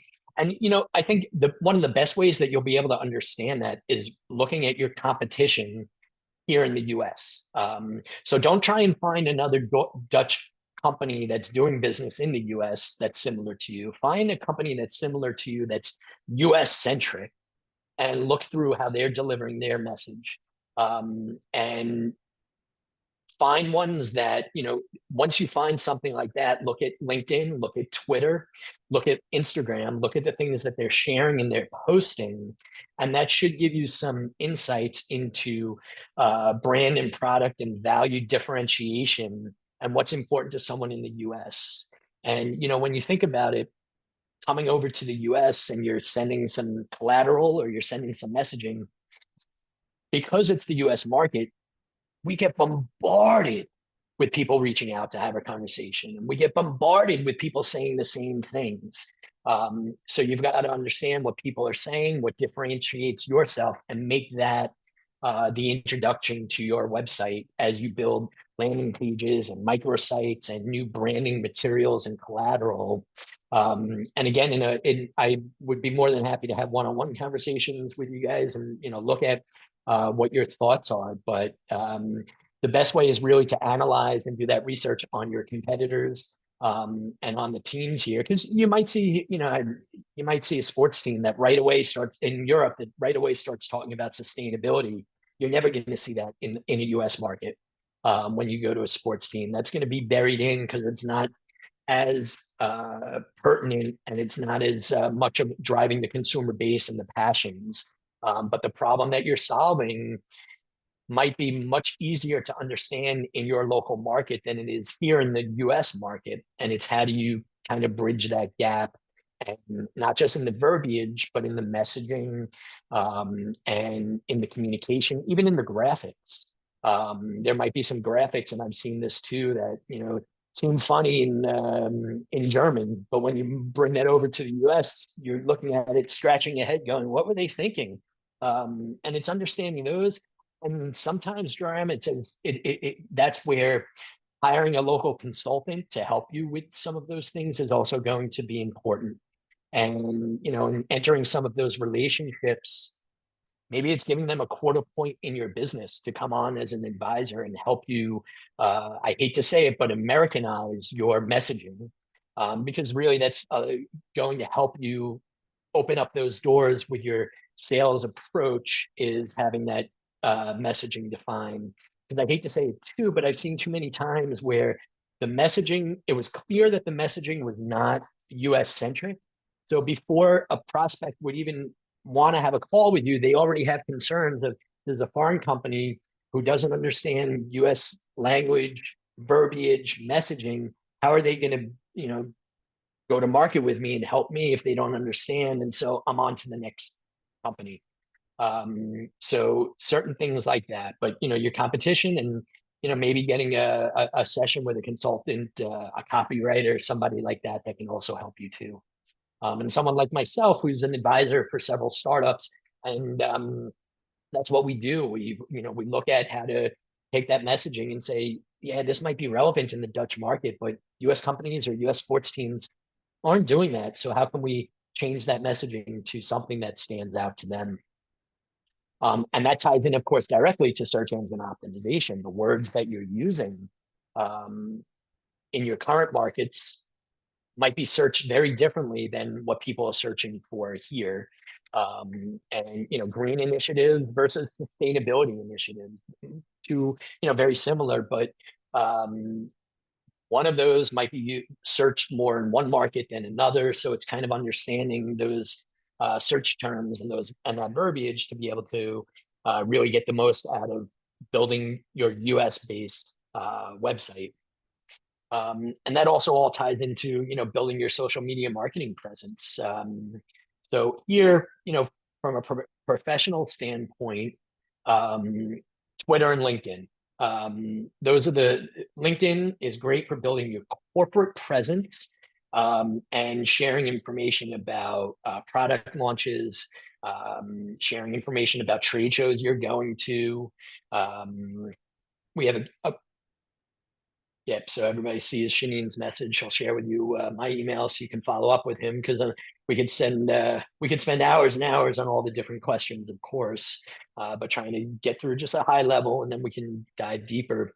But building your presence on LinkedIn and getting followers and connecting to people, and that's where you're sharing when you're going to a trade show or updates. If you look at my LinkedIn profile, you're going to see a lot of it is me sending pictures of myself and with clients and prospects and customers and friends at trade shows, and putting in hyperlinks and putting in connecting to the people that were there. only amplifies the number of people that are gonna see your message, that are gonna respond, and then you need to interact with them.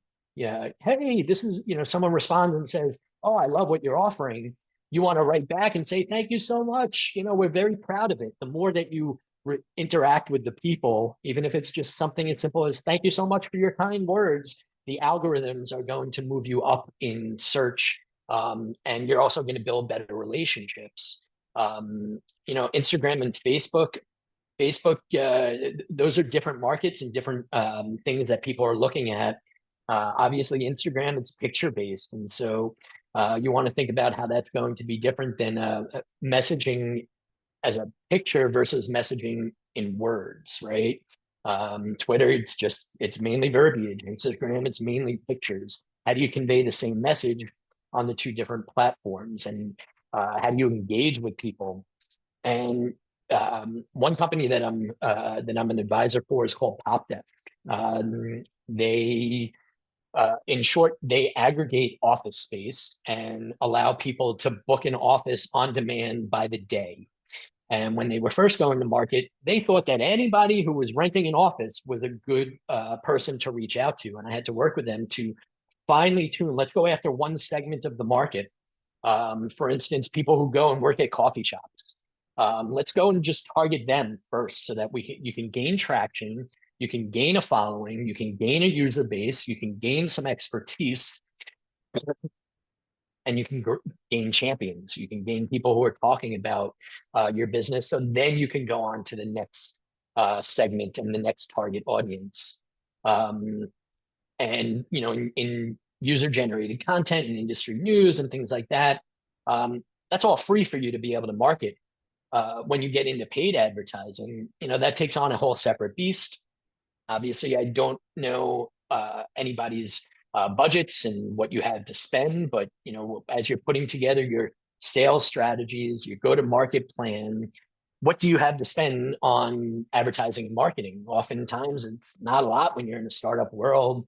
And so if you're going to get into doing a little paid advertising, let's say when you guys all come to Miami for your event, or California, maybe you think about a social media advertising campaign around you coming here and trying to drum up people to meet with. And that's a great way, or that, let people know that you're going to be there and you'd love to talk to people who are into sustainability in sports, and something that's going to be very relevant that can gain you traction and that you can follow up with. If you can't follow up with the message, with the advertisement, then you've got to tweak it. That's not the right go-to-market strategy. It has to be something that you're going to advertise, you're going to be able to follow up, and you're going to be able to have a relevant conversation where you're the expert, and where you're bringing them value for their time, whether it's increasing revenue, decreasing costs, speeding their time to market, making their operations much more efficient, making their audiences, growing their audiences, making their athletes better performers through your nutrition or through analytics. Know your market, know the people that are doing that, and create a campaign that's specifically around that. And then worry about growing into other audiences and demographics, but really figure out something that you do great and that you do differently, and build your social media marketing around that so that you can get some traction with tunnel vision, laser focus in the US. It could be geography based, it could be demographic based, it can be sports based. All of those are relevant, but pick one with laser focus and start to build your marketing materials, your social media content, your content marketing, build it around that so you can keep it relevant and build a base. Because if you try to throw your product at the wall and see what sticks here, we'll try to go for this team, we'll try to go for that person, you're not going to get traction. You want to get traction with that laser focus. And that comes into the content marketing. If you're blogging one day about a baseball game, and blogging one day about a hockey game, and one day blogging about a soccer match, you're all over the place. Pick one and try and gain traction from that. Pick one where you can become a little more of an expert in, and you can deliver high quality and informative content, so that when you're having those sales conversations and you're moving them through that initial call to follow up, you can actually send them a piece of content that's relevant to things that they are looking for, things that they're trying to do, things that are of importance to them. And maybe you see on LinkedIn that they're flat out asking for, anybody have information they can share on how artificial intelligence can, help my athletes perform better.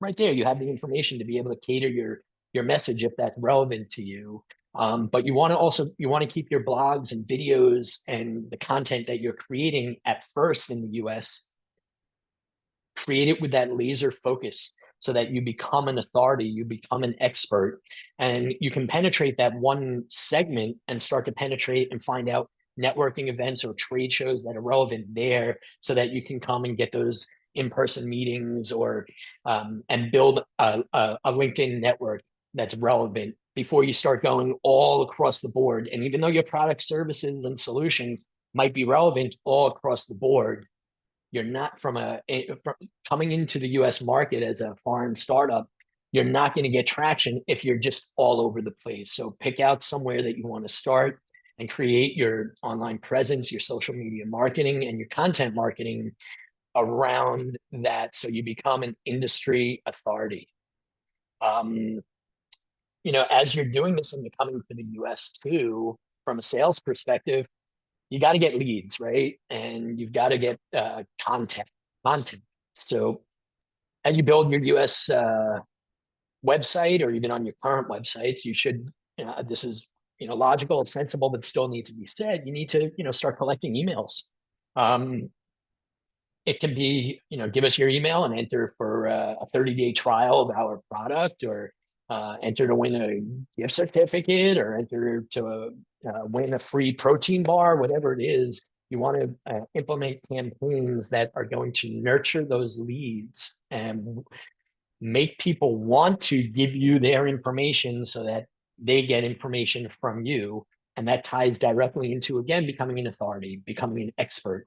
If somebody goes onto your website and sees you focused on a particular sport or demographic, and that's the sport or demographic that they're in, you have an exponentially higher rate of them signing up for your newsletter or giving you their email address than if they see you all over the place. And like, do I want my inbox flooded with some, more spam and irrelevant information?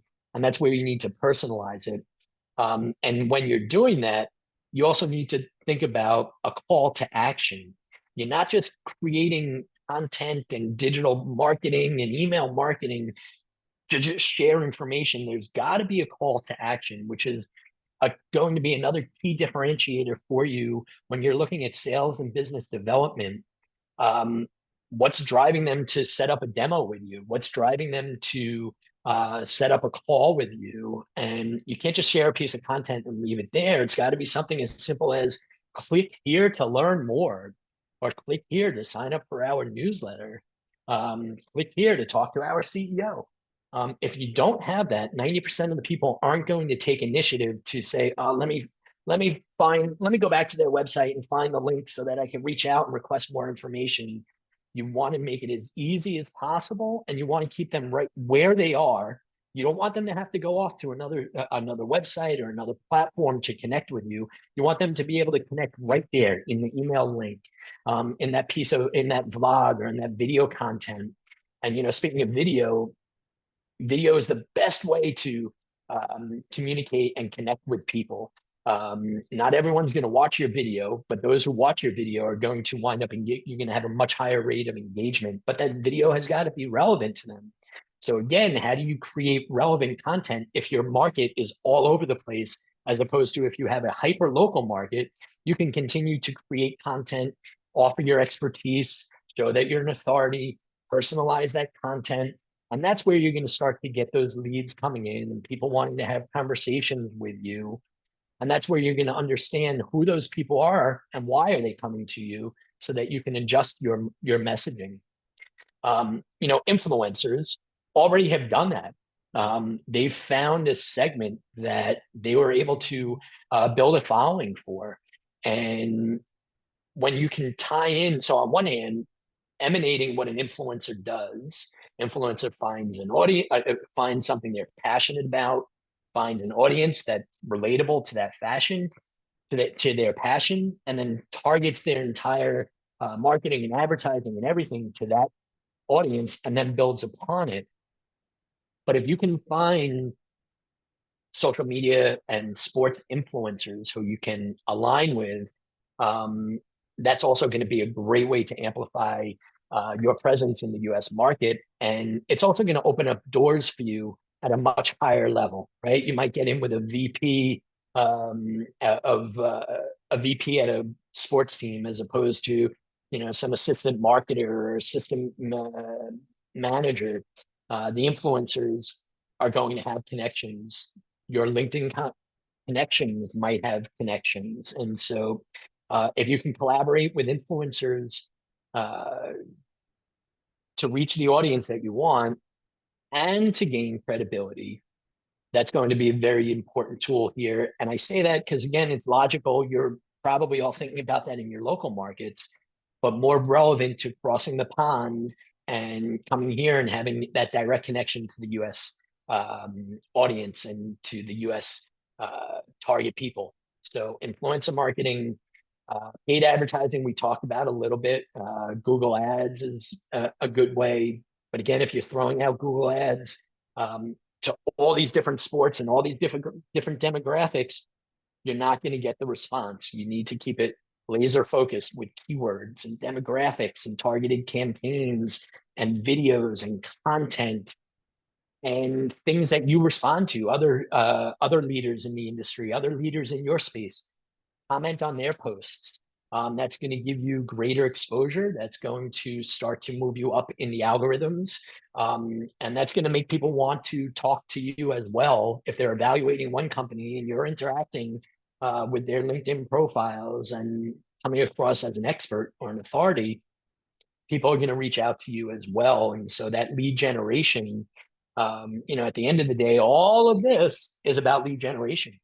Having people who can come to you who are in market for your services is going to increase your close rate 100-fold versus you going out and sending cold emails and cold reach outs. And, that ties in so importantly to everything that you're going to do, and is going to make the time that you spend and the money that you spend so much more valuable and give you a much greater return on investment.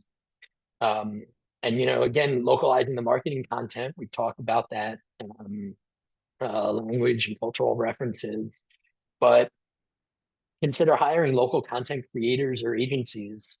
I've worked some of these international companies that I worked with. It took me long periods of time to explain to them that their German copywriter still wasn't hitting the mark when they were trying to make it US centric.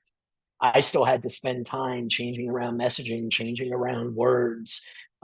So if you can hire a local content creator or a local copywriter to help you with that, that's going to be that much more helpful and really help you relate and connect with the people. And this other bit, I keep coming back to having a champion, having customer reviews and testimonials. Again, and I say this to every foreign company opening up in the US, you might be the best in your market. You might have the biggest clients in your market, and you might have the greatest traction in your market. US companies, yeah, it's nice to hear, but what are you doing here? What have you done in the US? Who are your US clients? It's one thing to have a client that's local to you, who can call you in your time zone, who can meet up with you over a cup of coffee or something. But if you want a company here to trust you with their business, they've got to hear that from other customers. Yeah, how do they respond? What's their response time? How do they resolve issues? What's their roadmap like? You telling a customer how great a prospect, how great you are, pales in comparison to a customer review, a customer testimonial, a case study.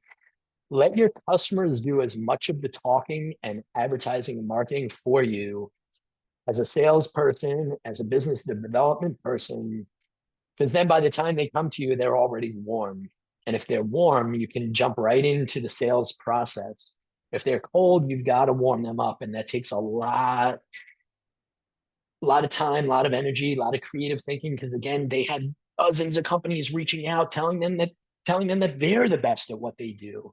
So if you can have your customers doing the talking for you, that's tremendous. And that comes back to finding some people to test out and pilot your services and get their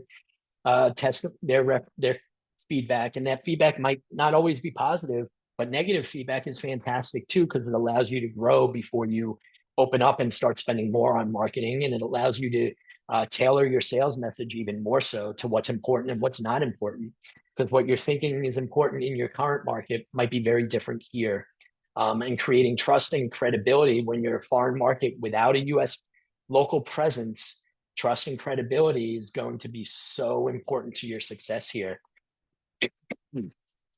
Analytics and data monitoring, we talked a little bit about, for obvious reasons, tracking the performance of your digital marketing, who's on your website, where are they coming from, what are they looking at, how much time are they spending on certain parts of your website, have they read the case studies, are they reading the articles that you're posting, maybe they're reading some, maybe they're not reading others. All of that helps you, again, understand what's resonating most. So you can just adjust your strategies on the fly and make it the most effective based on data-driven adjustments. If you can base it on facts, obviously you're going to have a much greater success rate. And again, a lot of tools out there for doing that. Google Analytics is one example, and there are a lot of website monitoring tools that you can utilize, and those give you insights. How did somebody get to your website? Where did they come from? Did they come from an article that you posted? Did they come from a partner's website? And that will also give you insights into how to, focus more on that which is working and less on what's not. And obviously this engaging with the community. So if you think of your community as all sport teams and all of the US, that's not a community. The baseball community is different from the hockey community. The sports enthusiasts in Miami are different than sports enthusiasts in New York. And so participating in those communities and forums and discussion groups, if you're trying to do that all across the board, you can't become an authority or an expert. But if you pick one demographic, one geography, one sports team to start and start really engaging with that community, you'll be surprised at how quickly you can actually move up in the ranks of being known and having people reach out to you and wanting to engage and talk to you.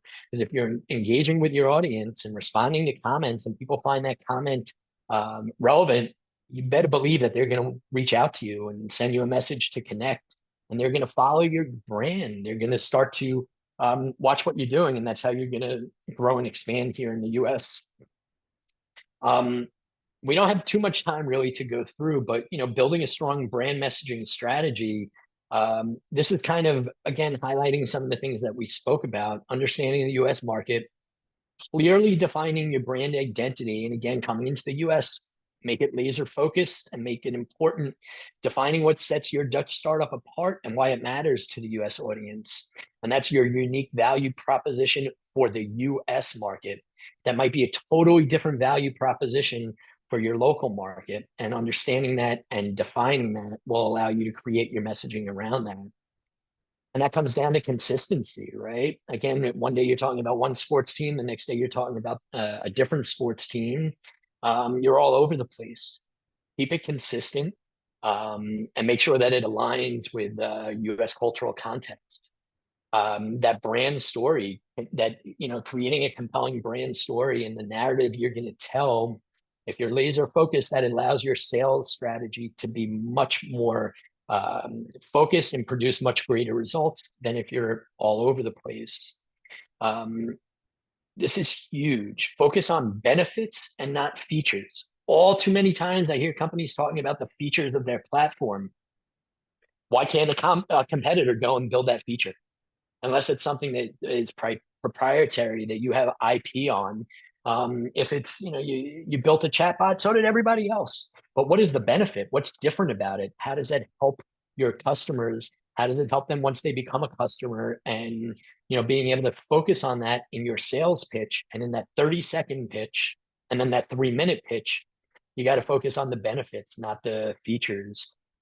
We covered adapting to local trends and languages, but benefits, not features, also ties in with the pain points. And those pain points, as you do your research, are also going to be different in the US and to US sports teams and consumers. So, you want to position your brand as a solution and highlight how it addresses the pain points of the US market that you're going after.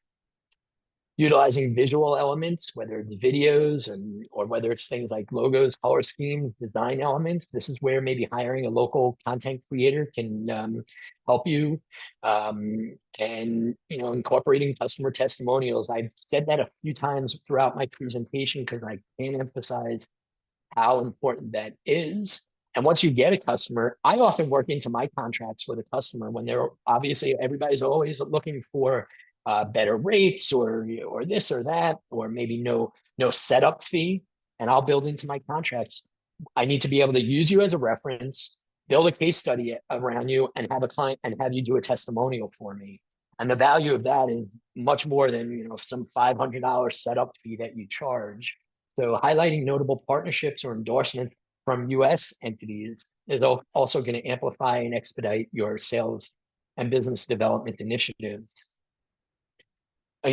Several of you are focused on sustainability and corporate social responsibility. You want to find the U.S. Consumers and U.S. brands that mean something to, because it's not as prevalent with all the U.S. Sports teams as it might be there. So, if that's what your focus is, and a few of the startups here do have a CSR focus to them. So let that be your laser focused go-to-market target audience, those companies that talk about that, whether they're doing it or whether they're figuring out how to do it. That's a perfect opening for you. And of course, all of this comes down to testing. You've got to test and iterate. You've got to figure out, try 2 different messages. Try one logo that's blue and one logo that's red. Try different things like that.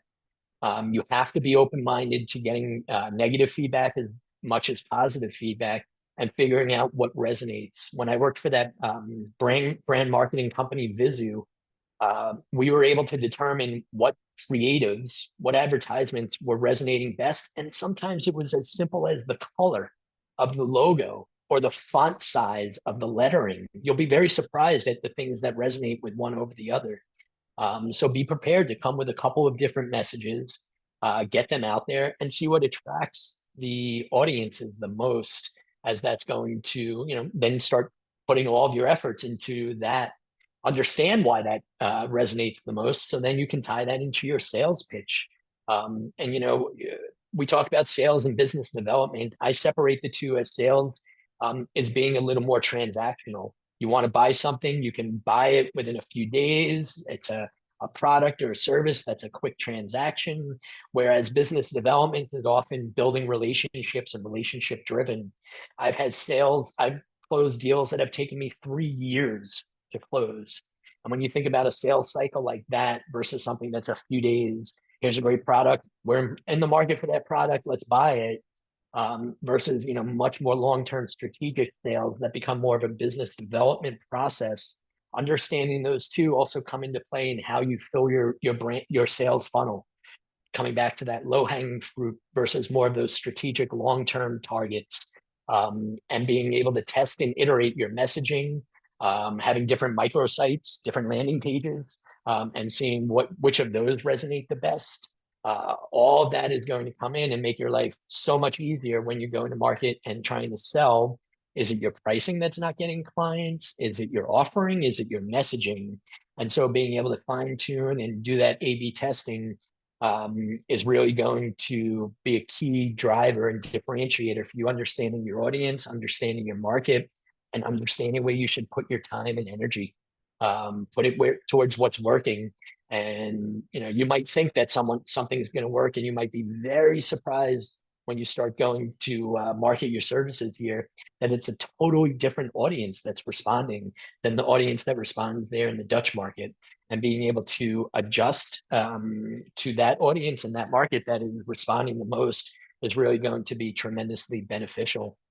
And I know we're out of time, and there was a lot to cover, and there's a lot more that we can talk to. But I'll open this up. I have a few more minutes, and I'd open this up to other questions that anybody might have. And I'll offer up that Shanine will share my information with you, and if you guys and gals have questions and want to talk a little bit more, I'd be very happy to do that. I've been involved with three of the startups that I worked for that had successful acquisitions. The one by AOL, one by Nielsen. I've raised money for companies. I built sales teams for companies. So if there are ways that I can help you with some guidance, definitely feel free to reach out to me. And I hope that all of you, if nothing else, take one thing away. Send me a LinkedIn request after this call and send it to everybody and start building that network, because it's through your network that your sales opportunities are going to grow, and your ability to sell is going to be that much more efficient and that much more effective. So I'm going to stop there.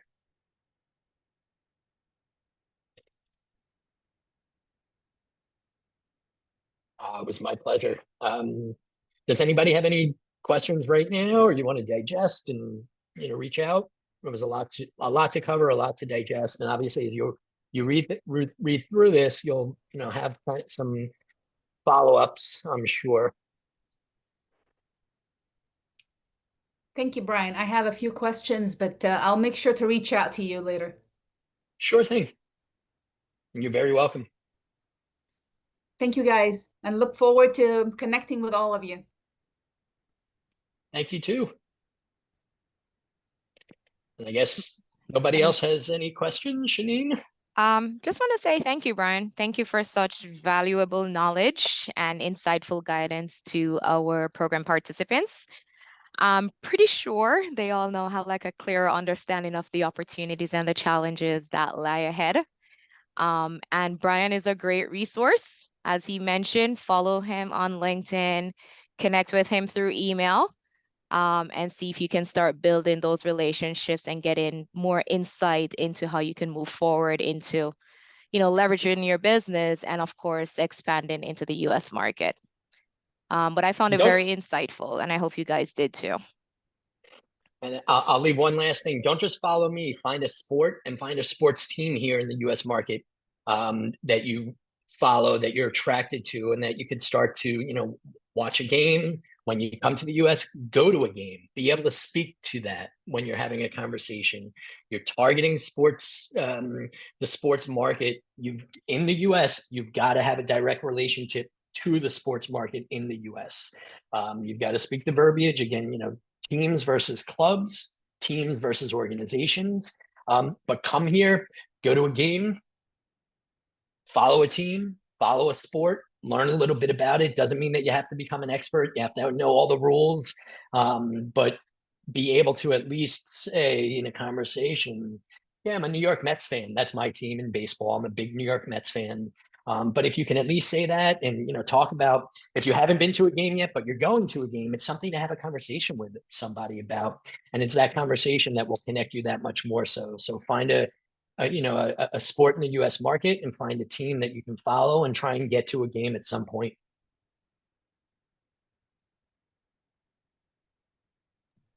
So I will look forward to all the LinkedIn requests that are going to be coming in.